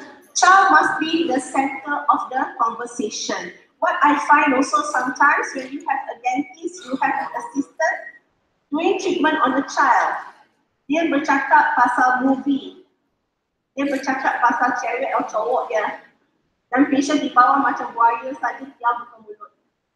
No, we have to talk about the patient. Oh, I know the patient cannot respond, yeah, but you just talk, oh, okay, you say yes or no, angkat tangan, okay. Last week you went camping, do you like it? And then they akan not whatever. That means we still talk about the patient, okay. Monotonous soothing voice, jangan tak bercakap langsung. But I find sometimes when you treat patients, you don't talk at all. Very quiet. Yeah. Firm command when appropriate. Okay. Kanak-kanak, yeah, they are very clever. They can be about 2 feet high, but they can actually manipulate you, can manipulate the parents. Okay. They will cry, they will make noise. Ya, baru macam kita suruh buka mulut, dia dah Okay, first time I just ignore. Yeah, and then bila saya pegang lagi, dia akan and I will say like, stop doing that noise. I haven't even done anything. And I said, don't try move.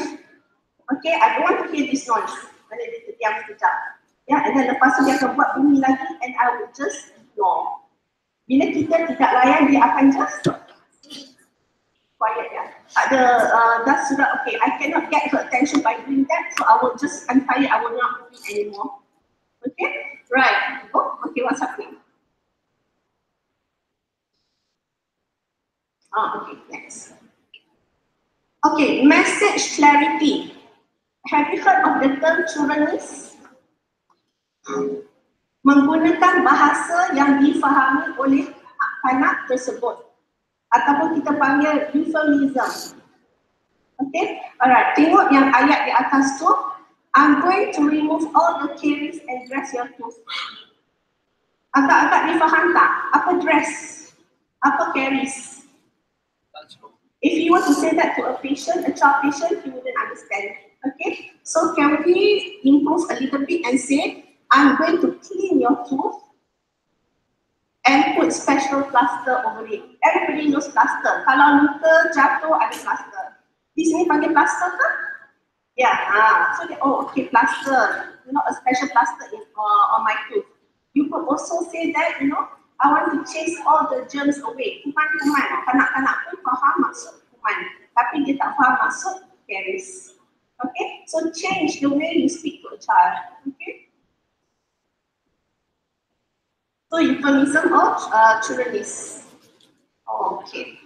Sometimes we dentists unintentionally say or do the wrong things. Kanak-kanak tu duduk saja untuk melakukan rawatan, you cakap, okay duduk saja, doktor tak buat apa-apa, ada tak?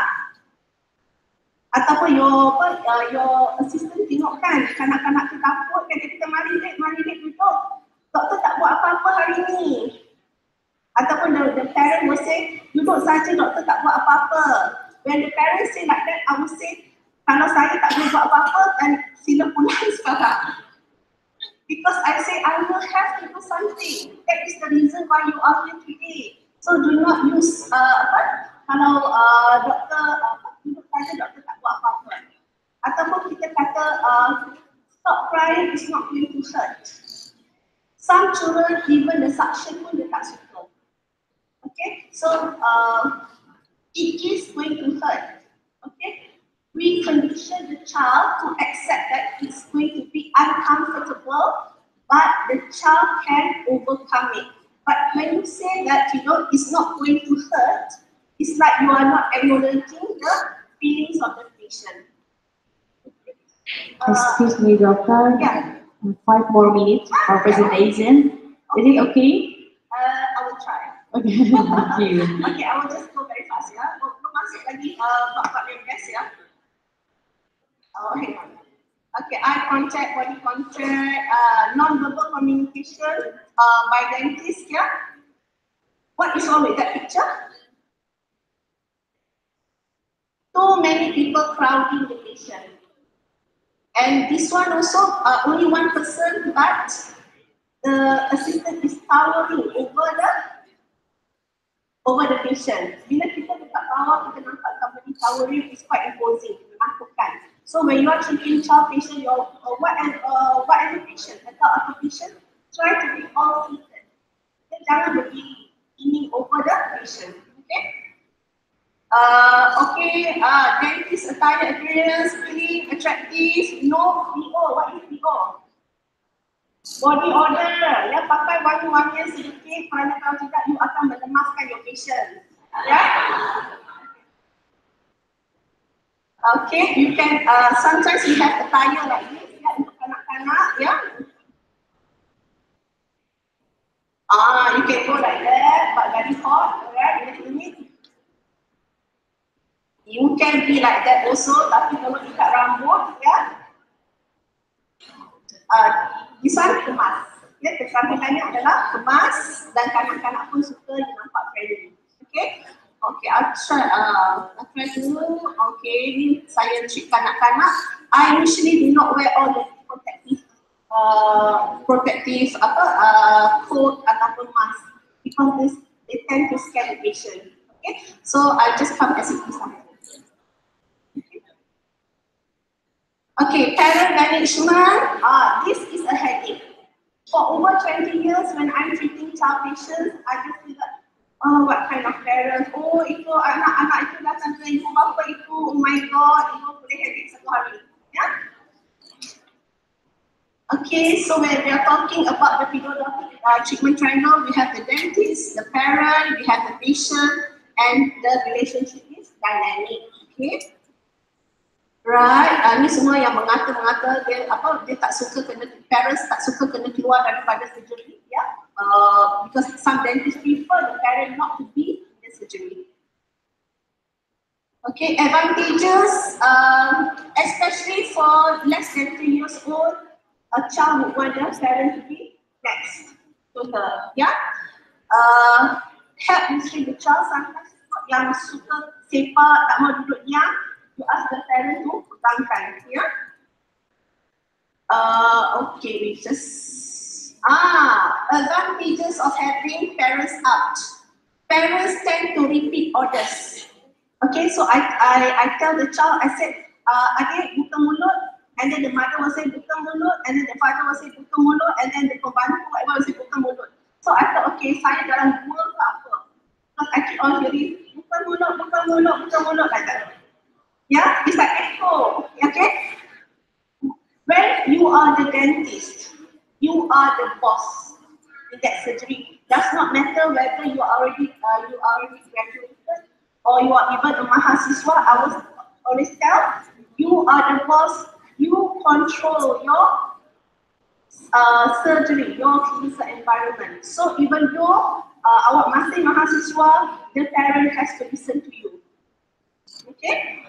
Right. Sometimes as parents, they tend to transfer their fears to the child.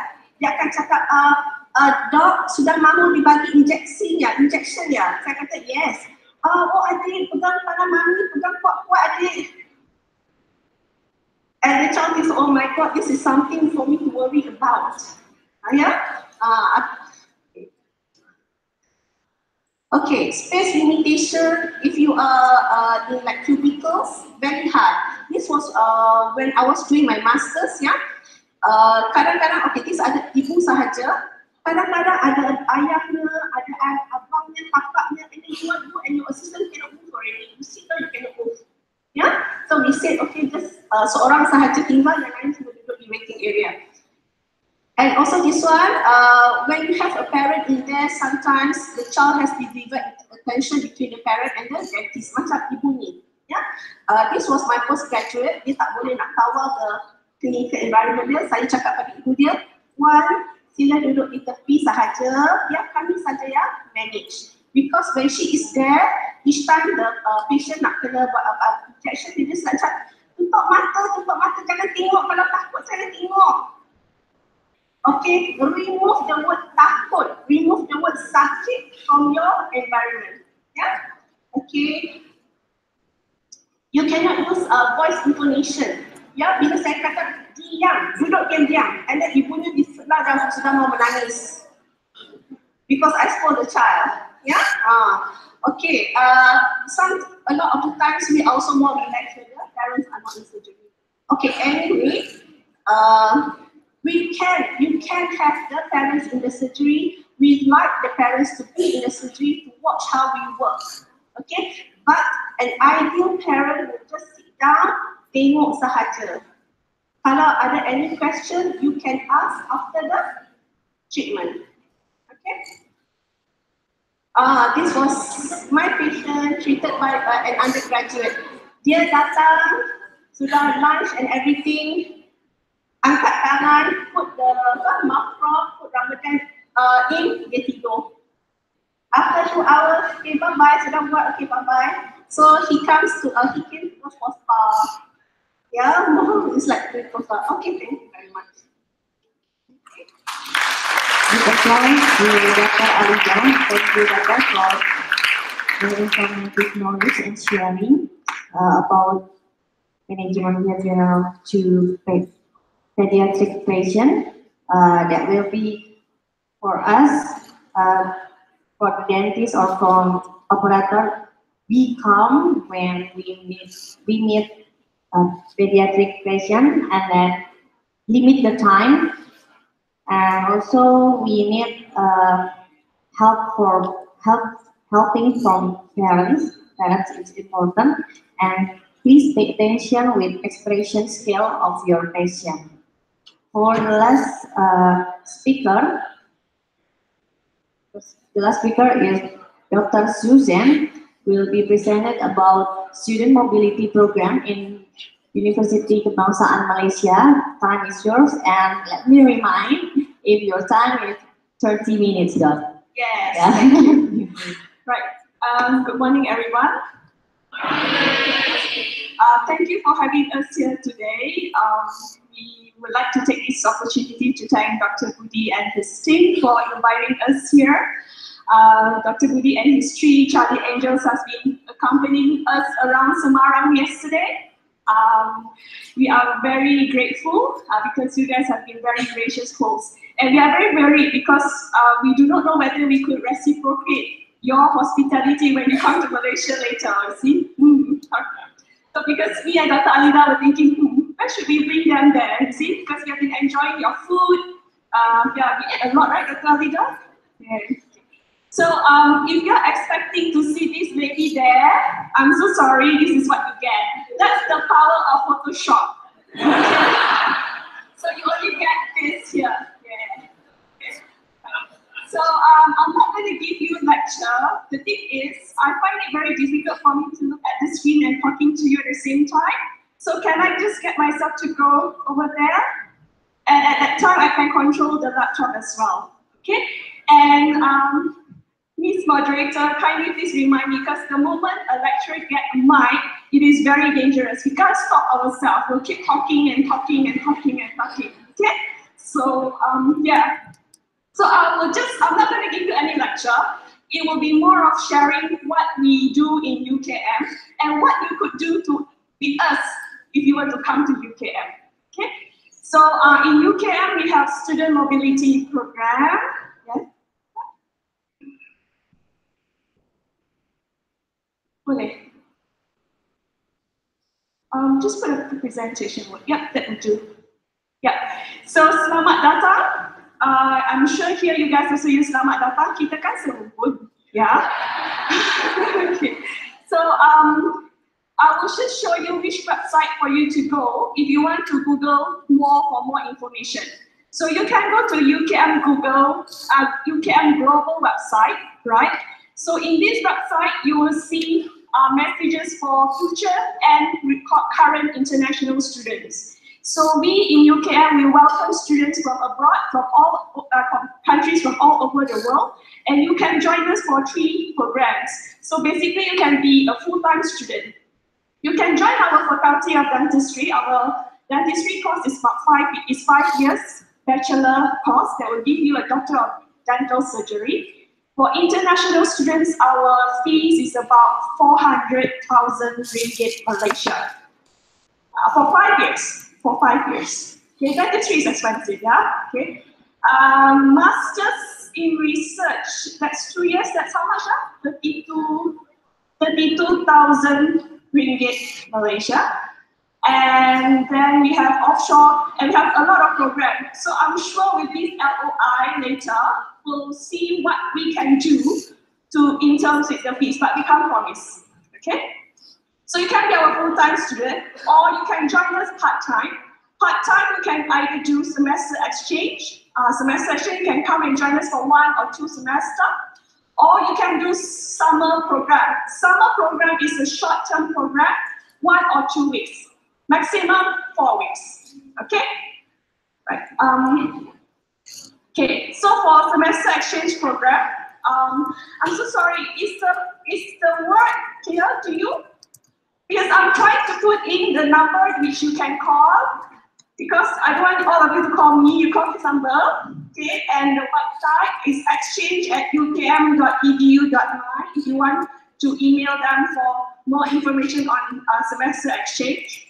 And if you want to do semester exchange, you have to do, these are the eligibility, you have to at least be a full-time student in your home university first. In Malaysia, you must register to be a student first. You must complete at least 2 semesters at home university. And because a lot of our courses in UKM are being taught or fully taught in English, so you have to be proficient in English as well. So, and of course, I'm sure you guys will come to UKM, abide to the rules, and you have to agree to pay for the cost that is incurred. So this is for semester exchange. Go on. So we have only 4 faculties in UKM offering this semester exchange. Faculty of Economics, Social Science. If you want to learn more about English language studies, some more. We have engineering. Okay, this is for 1 semester or 2 semesters, and information science or information technology. So only 4 faculties so far which offer semester exchange. Faculty of Dentistry, not yet. Okay, go on. So if you want to say register or to find out more about semester exchange, you can also go through this platform. You can apply through these platforms at your home universities. I'm sure a lot of Indonesian universities are also a member of the Asian University Network. So if your university is a member of that network, you can always apply through that platform. Right? Okay. Summer mobility program is a short-term program, right? We have a lot summer mobility program in UKM. Some of it are listed here. So again, please visit the UKM Global website, www.ukm.my/pha, right? So you can see all sorts of programs that's available there. So I'll just give you one. This is just one type of a program that we offer, that is being offered by Faculty of Pharmacy in UKM. So if you want to come and visit us and say like want to spend 2 weeks with us, okay, to learn about traditional medicine in Malaysia, okay, so you get to come and you get to play with the medicine. You can come up with essential oil to bring home to Indonesia, all right? So you can come and it's for 2 weeks. Normally our intake is in July each year. So the US, there's a bit of cost charge here. It's about USD 500. How much is it in rupees? USD 500. I'm so sorry. 15 juta. 7,5 juta. Okay. Yeah. So we will list out the itinerary that you get. Yeah. Okay. You get to go to the lab. You get to visit the company. You get to play with essential oil, and then we'll bring you around KL, Kuala Lumpur. KL is Kuala Lumpur, yeah. Because in Malaysia we are so used to calling ourselves KL. It's actually Kuala Lumpur, or Malacca, or any other cities nearby. Okay. It's okay, go on. So if you'd like to know more, these are the numbers here. What I can do is I'll leave my slide here with you guys. I mean, I'm sure UNIMUS will have a copy. Feel free to look into that. I have got the number there that you can call. You can always, if you happen to be in Malaysia, please come and visit us at the international office, or you can just email us if you want to know more about the summer mobility program. Okay? Right. So in UKM, Faculty of Dentistry UKM, we do not have a specific program because we like to customize it to you guys. You guys tell us how long you want to stay with us. What do you want to see? How much do you want to spend? Who do you want to see with? You don't want Dr. Suzanne? Fine. Okay? You have Dr. Alida, and we have a lot of young lecturers there. Trust me, I'm not the youngest. Okay? I'm still young, but I'm not the youngest in your faculty. Okay? So we have a team that we can always send to. You just have to tell us. So this is just a video of, the video is actually very long, but my students have tried to edit it. Sorry, can you click on the video?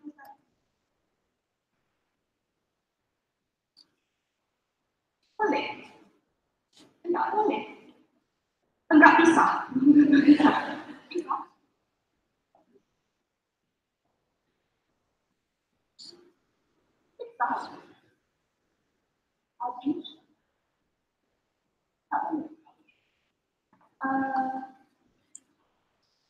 Oh, that's all right. So if you want to know more, you have to come and see us. Okay? Just now, it's about that. In that video, I'm just trying to show you what do we have around Kuala Lumpur.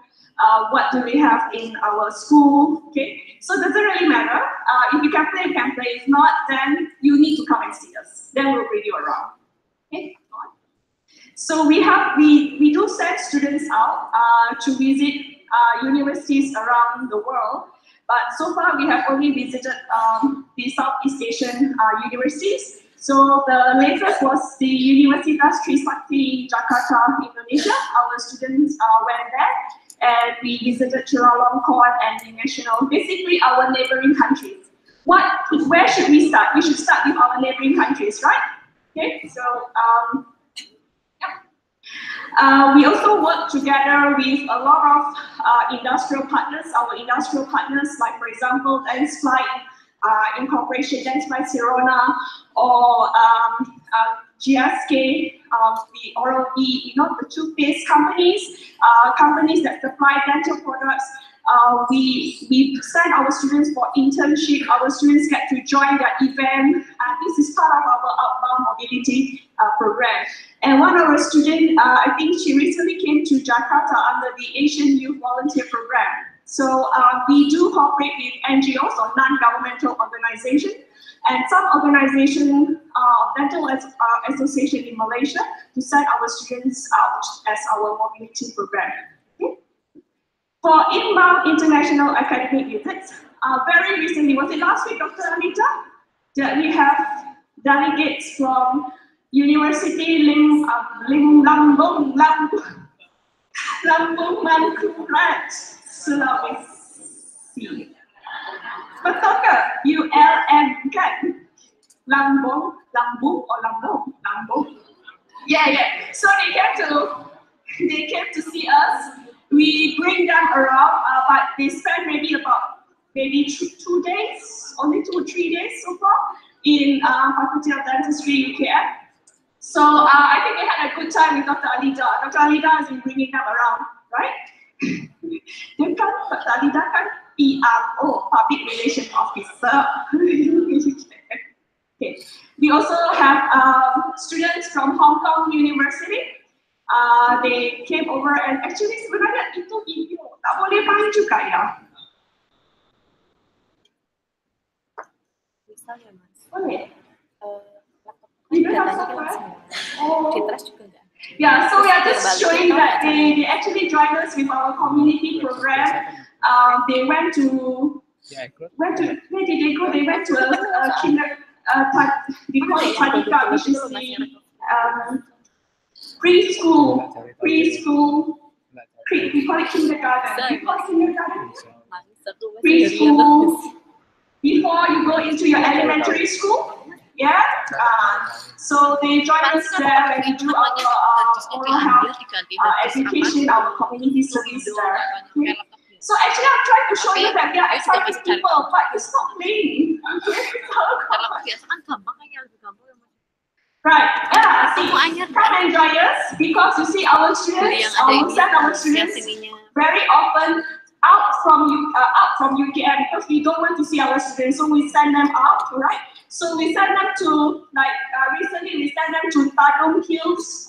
It is in a mountain area, and then they get to play kayak, they learn, they do all sorts of non-dentistry activities. So if you were to come and we happen to have these activities, you are more than welcome to join us. You can always tag along, okay?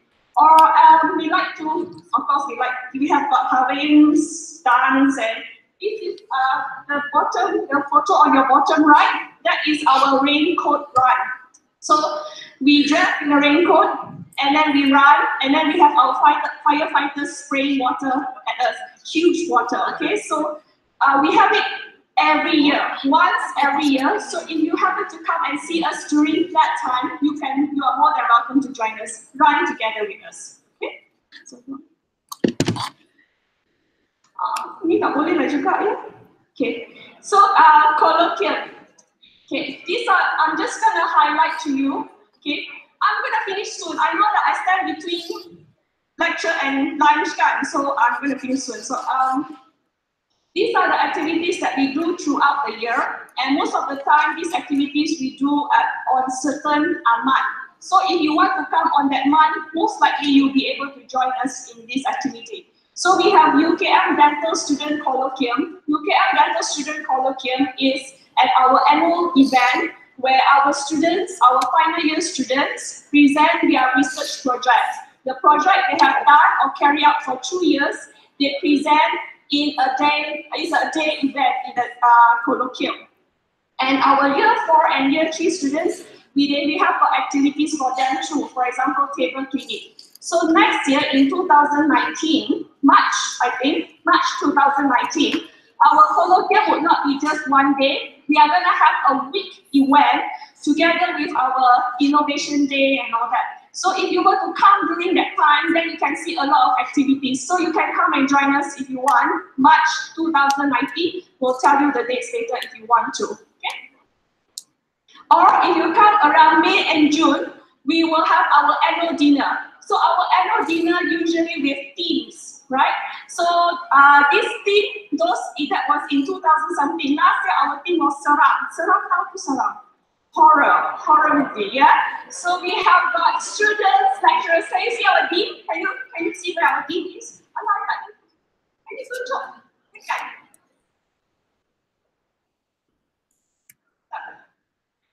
Can you recognize our dean here? Number.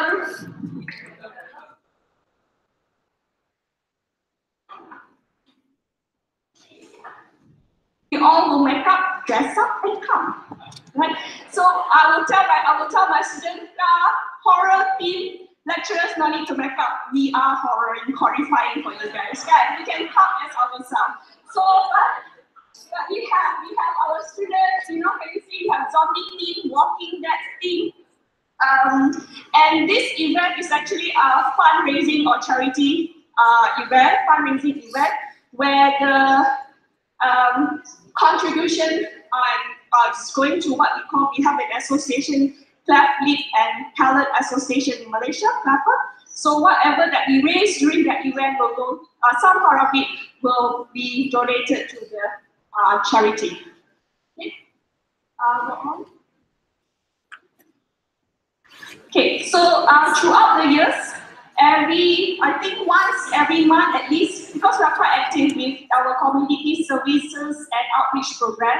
So we go to shopping centers, we go to old folks home, we go to stroke center, we go and visit children with special needs. So we have these activities planned throughout the year.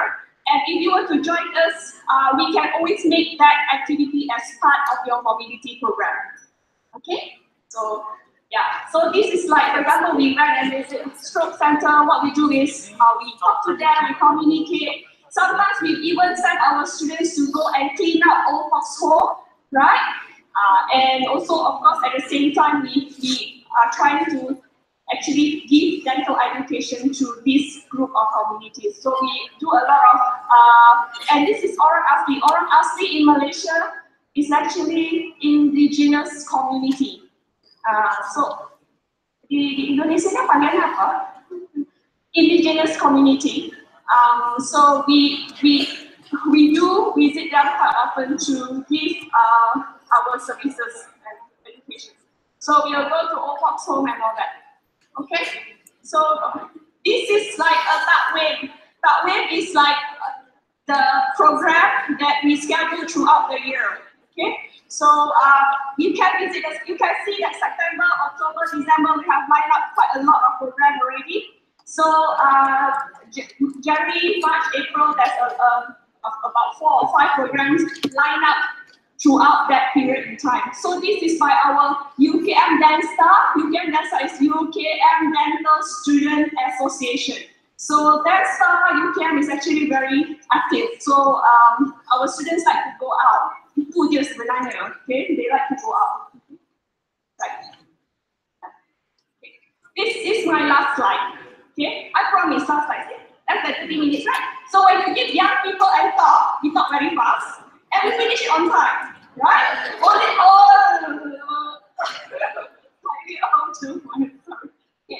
So this is this is just a framework. It is not certain. This is just a framework that we work out in our faculty, that should you want to come and do about 2 weeks program in Malaysia, we could brand it or team it as the oral healthcare practices in Malaysia. So basically, through this program, you will be introduced to our practices of dentistry in Malaysia in various settings. We'll bring you to the Ministry of Health. If possible, we'll probably, if we can have, we'll bring you to the Ministry of Defense, if possible. So this is just a rough outline. And the best time to come, I know that UNIMUS, your elective mobility program is always in July and August, yeah, right? But if you want to come in January 2019, right, you will be able to tag along our students for their interstate posting. So our final year student, as part of our curriculum, we send out our our 5th year dental student to different states in Malaysia, because our main campus is in Kuala Lumpur, right? So we send out to about various states in Malaysia, so they get to go to Malacca, they get to go to Kedah, and when they are in the state, they will be brought, or they will be the state people, the Ministry of Health in the state, Ministry of Health, will bring them around and show them all the dental services that is available in Malaysia.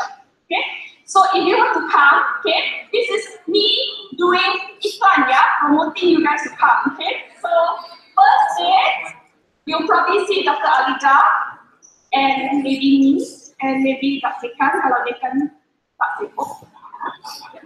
So we'll welcome, that's your welcome reception. and will probably give you some insight about our Malaysian cultural program. So I know that we don't differ much, but there are things that are unique to Malaysia and there are things that are unique to Indonesia as well. Sorry.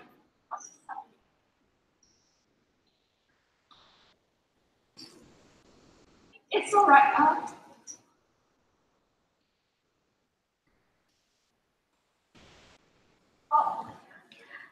They are trying to work out the video, very diligent people.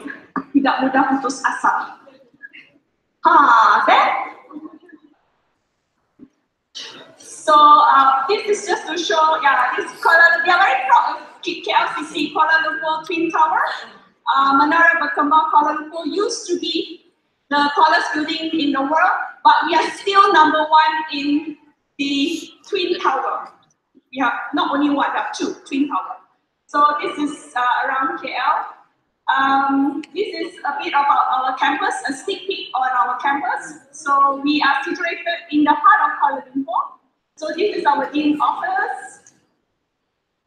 And this is the student laboratory, prosthetic laboratory. Yeah, you can see a lot been happening there. This is our pre-clinical clinic. Yeah, so students will need to treat the no need music. It's okay. Yeah, and then the lab, prosthetic orthodontic lab. And we have got a primary care unit where we treat emergency patients, or patient has got dislodged temporary filling, or patient comes with pain, we'll see them there. And then our students will see our patients in polyclinics. So we'll get to see. So this is one of our polyclinics. So this is how our setting is. So I have to tell you that because we are 22-year-old faculty, so a lot of it are not that new anymore, but we are trying to maintain it. So this is where Dr. Alida works, clinic pakar pediatric, endodontic clinic. We have microscopes and all that. This is my clinic, orthodontic clinic. I've got the circon machine and all that there. And this is our recent, we call it MERS, which is our private wing, because our university is actually a public-funded university. University run by the we get the funds and budget from the government. Okay? So yeah, can we just go back to the last slide that I'm trying to tell? Yeah, I'm finishing soon. Bear with me. 1 minute. Yeah. The last slide. The second last one. Yeah. Okay. So so the first day we'll introduce you to our cultural program. And then second day, perhaps Dr. Tuti may give some overview about our oral healthcare delivery system. If not Dr. Tuti, someone will do it for you, okay? Or I'll do it for you, okay? And then we'll bring you for a campus tour around our faculty. And then the third day, we can always arrange for a KLB tour for you, right? Fourth day, you can always bring you to oral health promotion unit that is situated in Putrajaya. Putrajaya is our government center, right? So and you get to tour around Putrajaya too. And then if you happen to come during the activity that's being planned, that I mentioned before, our community service, our outbound program, then you get to join in the program too. So by week 2, this is where I said that you tag along with our final year posting. That means you get to go out of KL, out of Kuala Lumpur, to the selected states that you want to do. And in that state, you probably get to visit school dental service, you get to see community dental service, you even we'll bring you to water plant. Water plant is logi air. Kat sini panggilnya apa? Water dam. Okay? Where because we practice water fluoridation in Malaysia as part of our oral health promotion. So we'll bring you, most of the time students will be brought there to have a look how it's being done. And then you get to do tours and all that around the state, right? This is just a proposed framework. If you happen to come in January, but we need a lot of planning before because we need to liaise with not only one state but multiple states. So you have to tell us earlier. Okay. So live in UKM if you want to come, you can stay at our residential college. We have got a few executive suites where you pay about 250 ringgit for 4 people, right? So you have like an apartment where you can stay, or you can stay like our students in a dormitory room. A twin sharing room will cost you about 11 or 13 ringgit per day. Okay, makan ya di Malaysia, okay, is actually very cheap. In fact, it's the same as Semarang. Because yesterday we went and had what? Oh, did we have soto? Soto was about berapa ribu rupiah? 18-20 rupiah. So kalau di Malaysia kita pun ada soto juga, okay? Soto kita guna nasi impit. Harga ongkosnya pun 5 ringgit Malaysia is also the same as 20 ribu rupiah. Sama saja kan kita. Okay, so food is cheap in Malaysia. Food is cheap in Malaysia. The only thing that may need a lot of money is perhaps accommodation. If you want to stay in 5-star hotel, then you have to pay. If you transport and all that is also quite expensive, but we have the mass transit, rapid transit, or we call MRT, train, buses, because we're in the heart of the city. So all these facilities are actually quite, we can access these facilities. Okay, with that, I thank you. That's all. Thank you. Thank you. Thank you, Doctor. We hope after the signing program, all of us will join and continue this partnership with student mobility and join all of program you are presented. I think all of my students is interested to come to UK. Is it right? Yes. Okay, because Dr. Susan is presented here. It's very well. Our students very interested.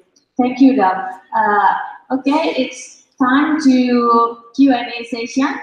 It will be 2 sessions, I think. In each session will be maybe 2 or 3 questions. If someone want ask, please raise your hand and mention your name. Okay. Okay, Daniel. I'm sorry. Okay, maybe Daniel and then yeah. Behind Alim and then who is that? Okay, Asma. Help me please for the mic. Bismillahirrahmanirrahim. Assalamualaikum warahmatullahi wabarakatuh. Thank you for your time. Okay. I want to ask question for Professor Putih, and second is for Dr. Susan. Sorry. The first is about the leader. I think I little bit when the misconception about leadership and management. What is the differences between the leader and the managers? Is there any differences, or it must be combined in inside our mind, there must be we as leader and we as manager. And the second is if I was a governor of the corporation, college corporation in this faculty of industry. I superiors of the governor, and then I feel sometimes I feel fail for the what is it? The regeneration of the organization. So the governor for my the next governor is always if I ask to my other member, is anyone here want to be a governor? So they all will change the face, and then will be president. This will very not interest for being governor. So I feel and is that is the mistake is only come from me, or is there any mistake for they are what they are not interested to be governor? They just care about themselves or himself. I will be a dentist. I will be rich. I will be a family. I don't care about it. That's the second question. And the last question is for Dr. Yu Chen. I'm sorry if my question is impolite for you, because my question is maybe is not important, but it's very important for me.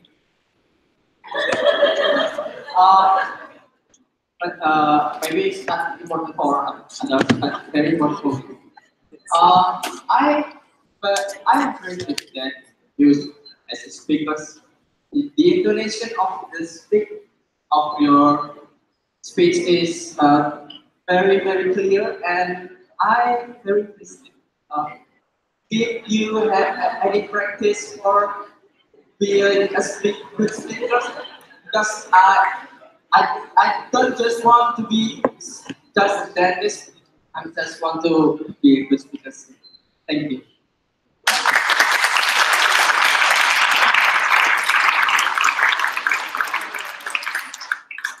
Okay, maybe we answer. Okay, maybe for next question, Prof. Next question, we collect three audience, three question. Okay. Assalamualaikum warahmatullahi wabarakatuh. Thank you for a question from my name is Ahmad Ali Budi. I'm from year 4 student in Faculty of University. I will ask some from in reality, actually the software published must make decision. And then for decision for decision and cannot everyone this somehow can make everyone. I think enough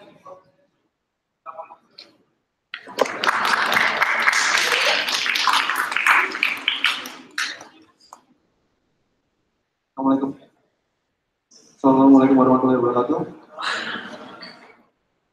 First, I want to thank you for giving my chance to ask questions. My name is Asmara Denari Sasambo. And my first question is for Prof. Puti, Prof. Leadership. This is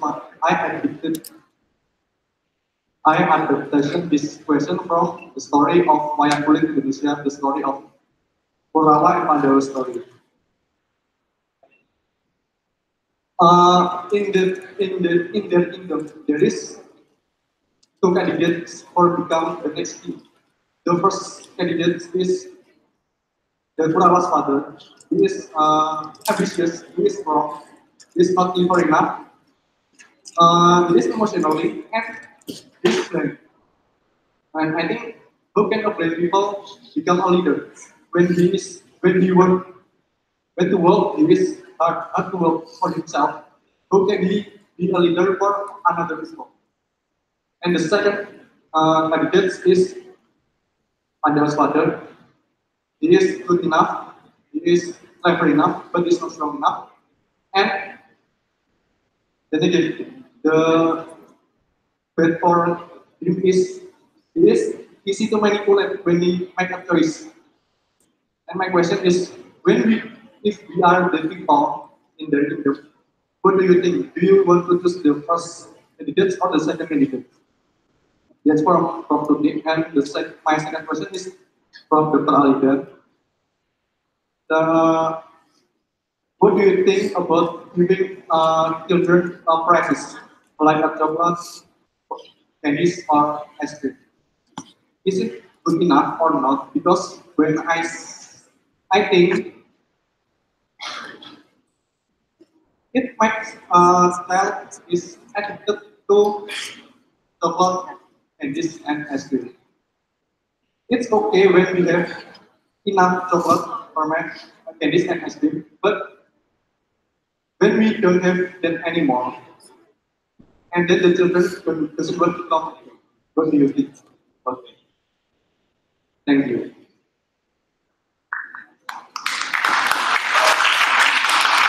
Okay, thank you for the question. First, maybe from Prof. Tuti, that will be maybe so many questions. 1, 2, 3, 4, 5. Yeah, I think 5. The first question about from Daniel, that is what is the differences among leadership and being leader and a manager, and then how about your opinion about failed regeneration? I think failed regeneration, that no one want to be the next governor in this place. And then the next question is about when if we make a decision from Alim, is it normally if we can make everyone happy? And then from Asmara, he said about two candidates or maybe leader.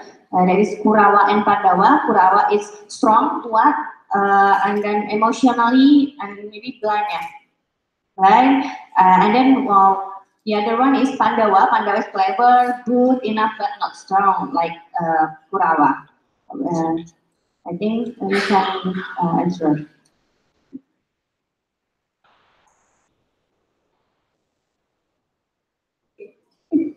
Bismillah.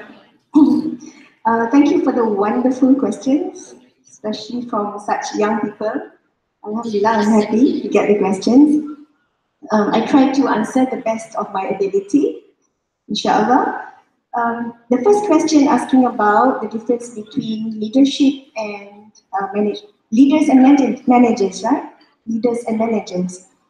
As ideal as we'd like it to be, it is desirable that we have managers who are also leaders. As we had said earlier, each one of us have the potential to be leaders. But all of us are different. We have different skills. We have different strengths and different weaknesses. Sometimes we have people who are able to manage once the instruction has been given. This is our mission, vision, strategy. This is what you should do. But the leader will always be the one who sets the vision and the mission of an organization.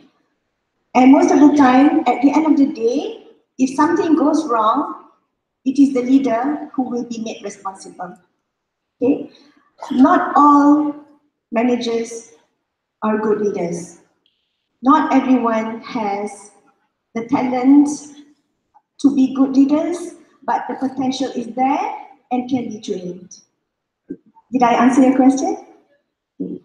I'll move on to the next one. Okay, if you are concerned that nobody wants to be the next governor, I am also concerned nobody wants to be the next dean.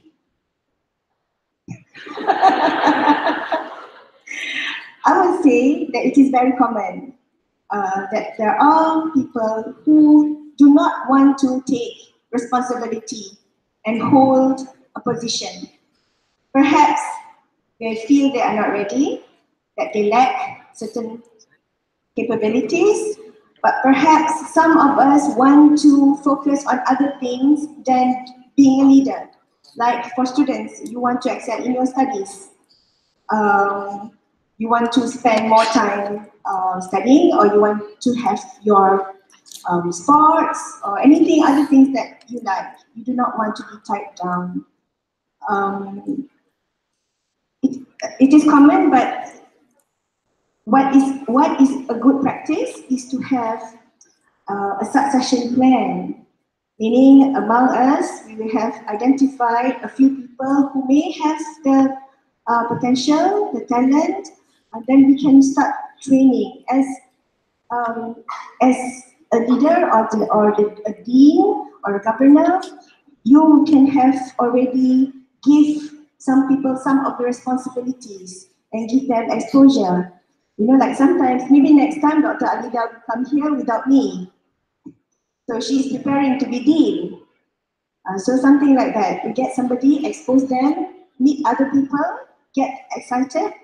Because one of the things that I find of being a leader, which I don't really like to be dean, but I take it as an opportunity that Allah has given me to do right, to do good and to do right. So it is an opportunity which I may not get elsewhere. That becomes an internal or an intrinsic motivation to take the lead. Okay, so did I answer your question? Okay. Okay, the two candidates for leadership. Please correct me if I am wrong, my understanding. Two candidates, the first one is somebody who is strong, but not good, emotional and blind, cannot see. And the other candidate is somebody who is clever, good, but not strong. Not strong in what aspect?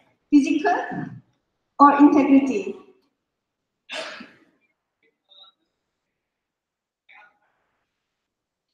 Cannot make decision. Chameleon, a chameleon who always change position. Okay, there's no third candidate ya? Tidak ada calon yang ketiga? Sukar mau menjawab soalan ini. Okay, I'll just stand for a while so that I don't get tired of sitting.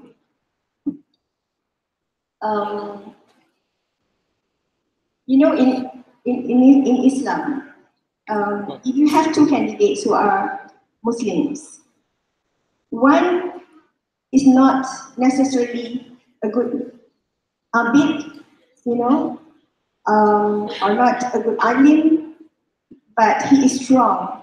He is strong in making decisions. He is strong in making strategies.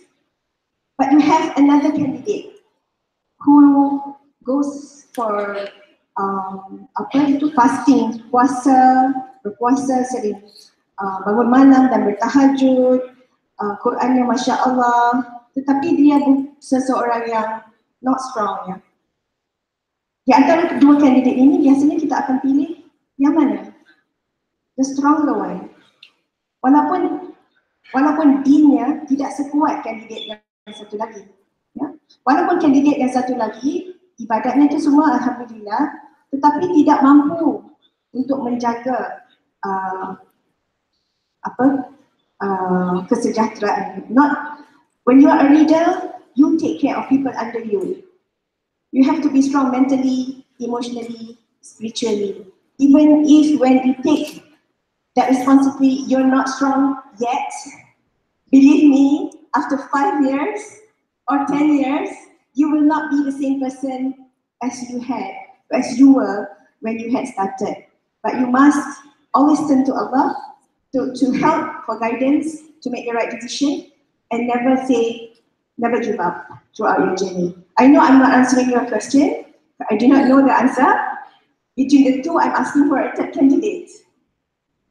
Kita lihat di dalam Al-Quran beberapa cerita yang come to my mind, seperti cerita Nabi Musa yang membantu mengangkat air, ya.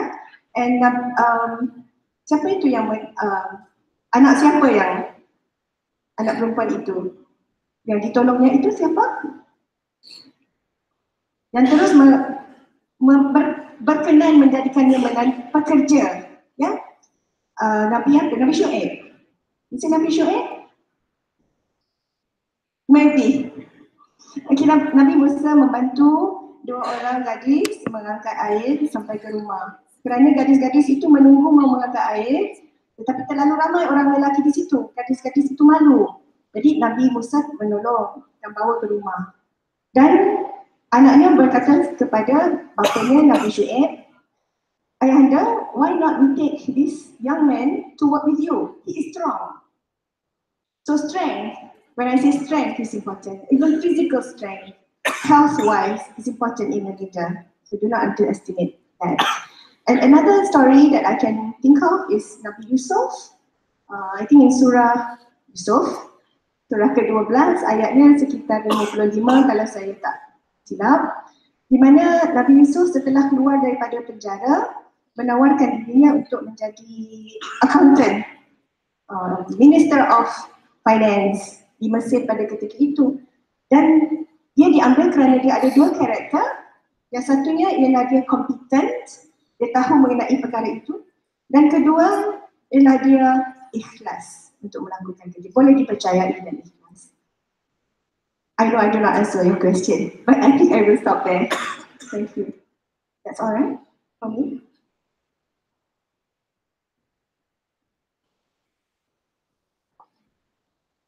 The next question for maybe Dr. Susan. How to be a good speaker? Because you are very energetic. Thank you. Okay. First of all, thank you. I take that as a compliment.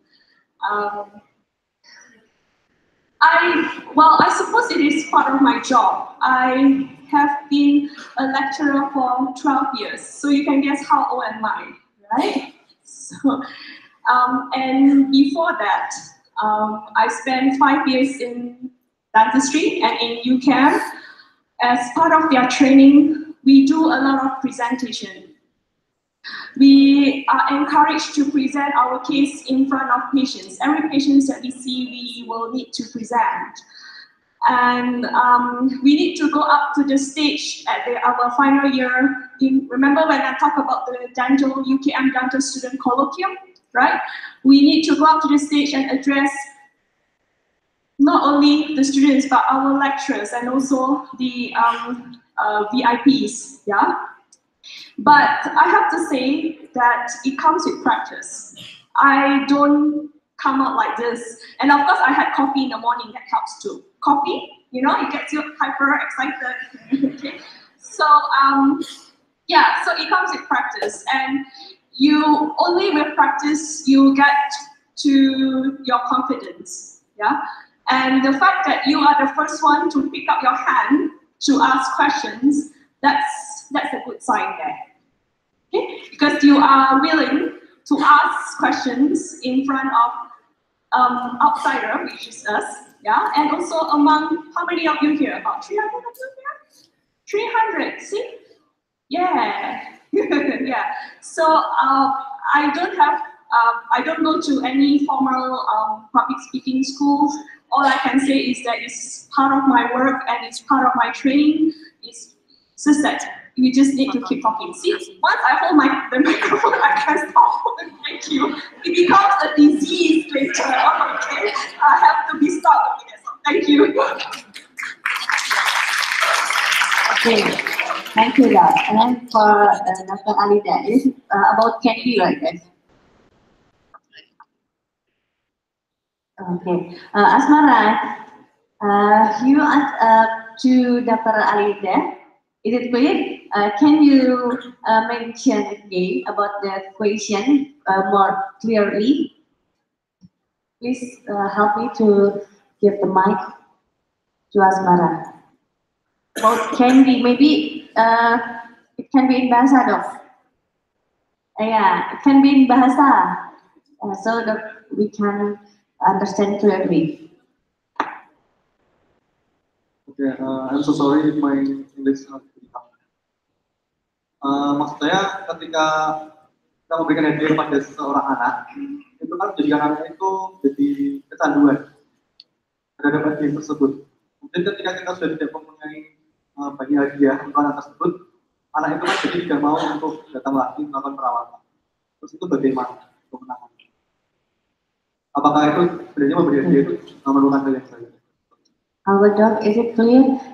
If Asmara is our student in clinical stage, maybe he always give some candies or some thing to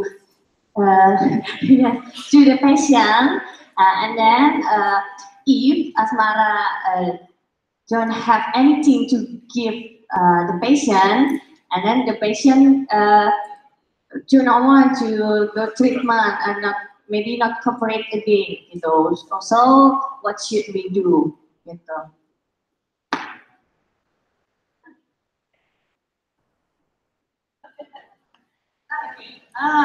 Okay, sorry.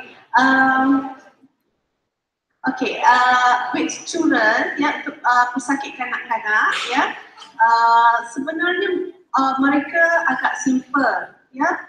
Mereka mahukan hadiah buat tangan daripada kita, ya.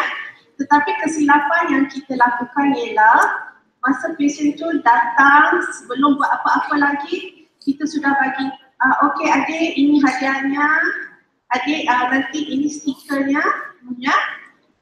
So dia rasa okay, dia sudah dapat hadiah, kenapa dia mau tunjukkan tingkah laku yang baik? Tak payah buat rawatan, doktor sudah bagi saya hadiah. Okay, so what you can do actually, ya, untuk pesakit kanak-kanak, you just tunjukkan, okay, if we get to do this treatment dalam masa 30 minit, you are going to get this. Bukan botol air lah, whatever it is, right? Hadiah. Okay, you are going to get this. But mesti menunjukkan kerjasama supaya kita boleh buat rawatan dalam 30 minit. Dan katalah daripada pukul 9 hingga 9:30. Okay? Dan mula-mula, first time the patient 80%, 70%, I would say if it's already a difficult patient, he may not want to cooperate. Dia akan and then you take 2 hours to complete the treatment. Okay? At the end of the treatment, you say to him, tadi daripada awal kita ada perjanjian, rawatan harus dilengkapkan dalam 30 minit, tetapi hari ini kita mengambil masa 2 jam kerana kamu tidak menunjukkan tingkah laku yang baik. Jadi tiada hadiah untuk kamu hari ini. The child is going to cry, tapi you explain to the parents, kita sudah ada perjanjian daripada awal. He is going to cry, dia bisa sampai masuk kereta semua dia akan menangis, ya. But then, bila balik rumah, bila dia sudah tenang, dia akan fikir, okay, itu satu perkara yang amat memalukan. Ya, the next time, I can guarantee you, insyaAllah, bila patient tu datang lagi sekali, you say the same thing also, ya. We need to do treatment, we are going to complete this in 30 minutes, and this is your hadiah, ya, buat tangan, cedera mata kalau kita dapat complete treatment in 30 minutes. I will tell you, the patient is going to be macam anak kambing, baik saja. Ya, akan bekerja sama because dia dah tahu, okay, if I am naughty like I was the last time, I'm not going to get anything.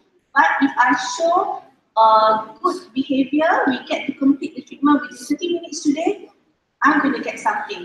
But sebagai dentist, sebagai yang perawat, you must keep the perjanjian dan hati mesti keras.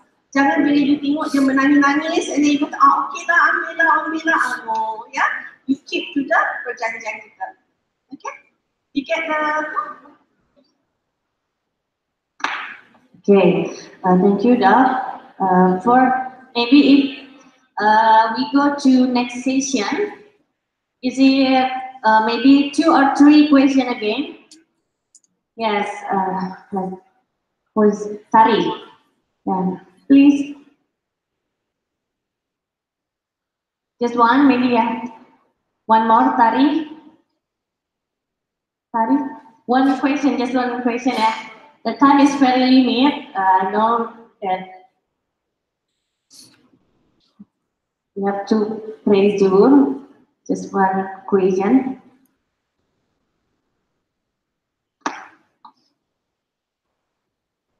Assalamualaikum warahmatullahi wabarakatuh. My name is Tari. I want to ask for Dr. Alida.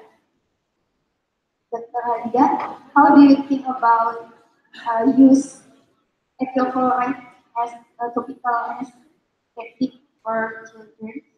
And then how to manage the child patient that have trauma with both effect of ethyl chloride and anti or thinking that all of anesthetic topical type is have a same effect with ethyl chloride.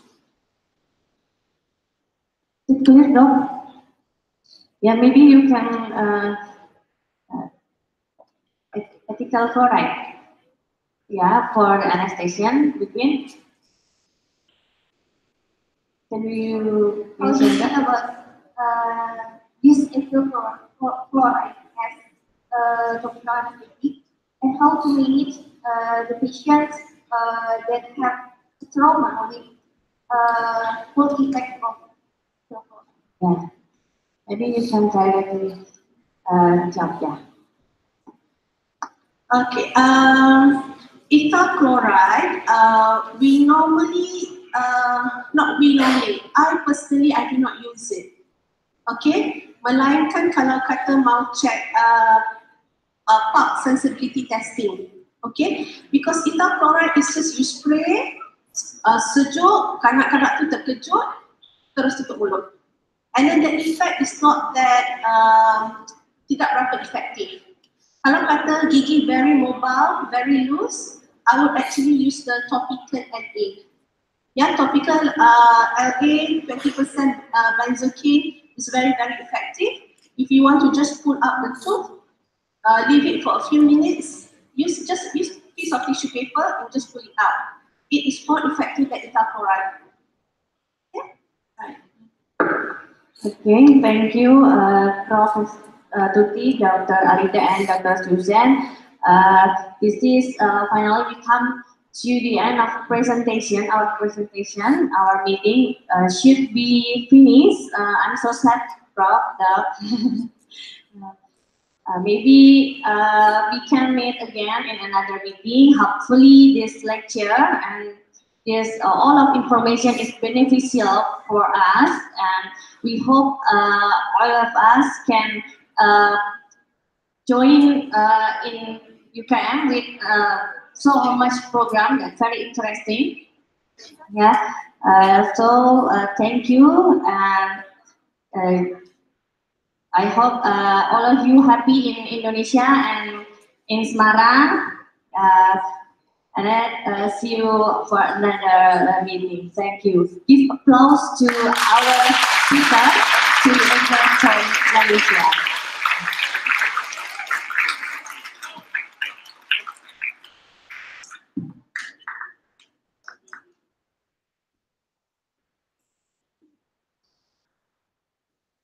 Thank you, Professor Universiti and Dr. Amida and Dr. Susan, for the information and knowledge.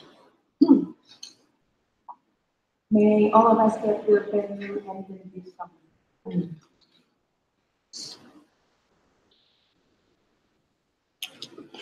And next, please to Dr. Didi Budiono to pass on the plate and software from the District Faculty of Muhammadiyah, Universiti of Semarang.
The next to Dr. Didi Ratno to give souvenir and plate to Dr. Aliga.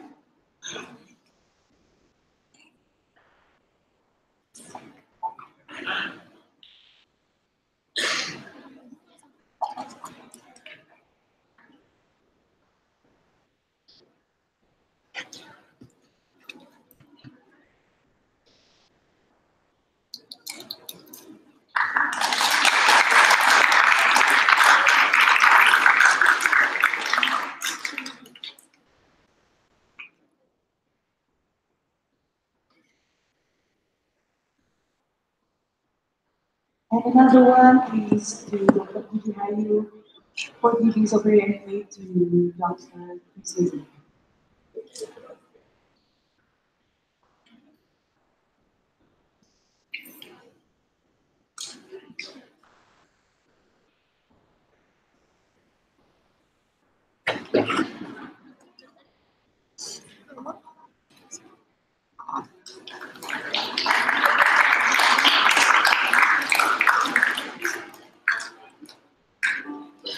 Thank you. And to all invitations and delegation, we can continue with photo session. Please come to the stage.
Siapa bisa menjalani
Ladies and gentlemen, finally we came to the end of this event.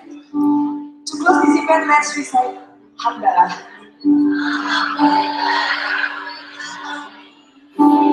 As the Master of Ceremony wants thanks to Universiti Kenbangsaan Malaysia and the delegations from Untitled University, and to Dr. Budi as the moderator, the committee, and all the audience inside.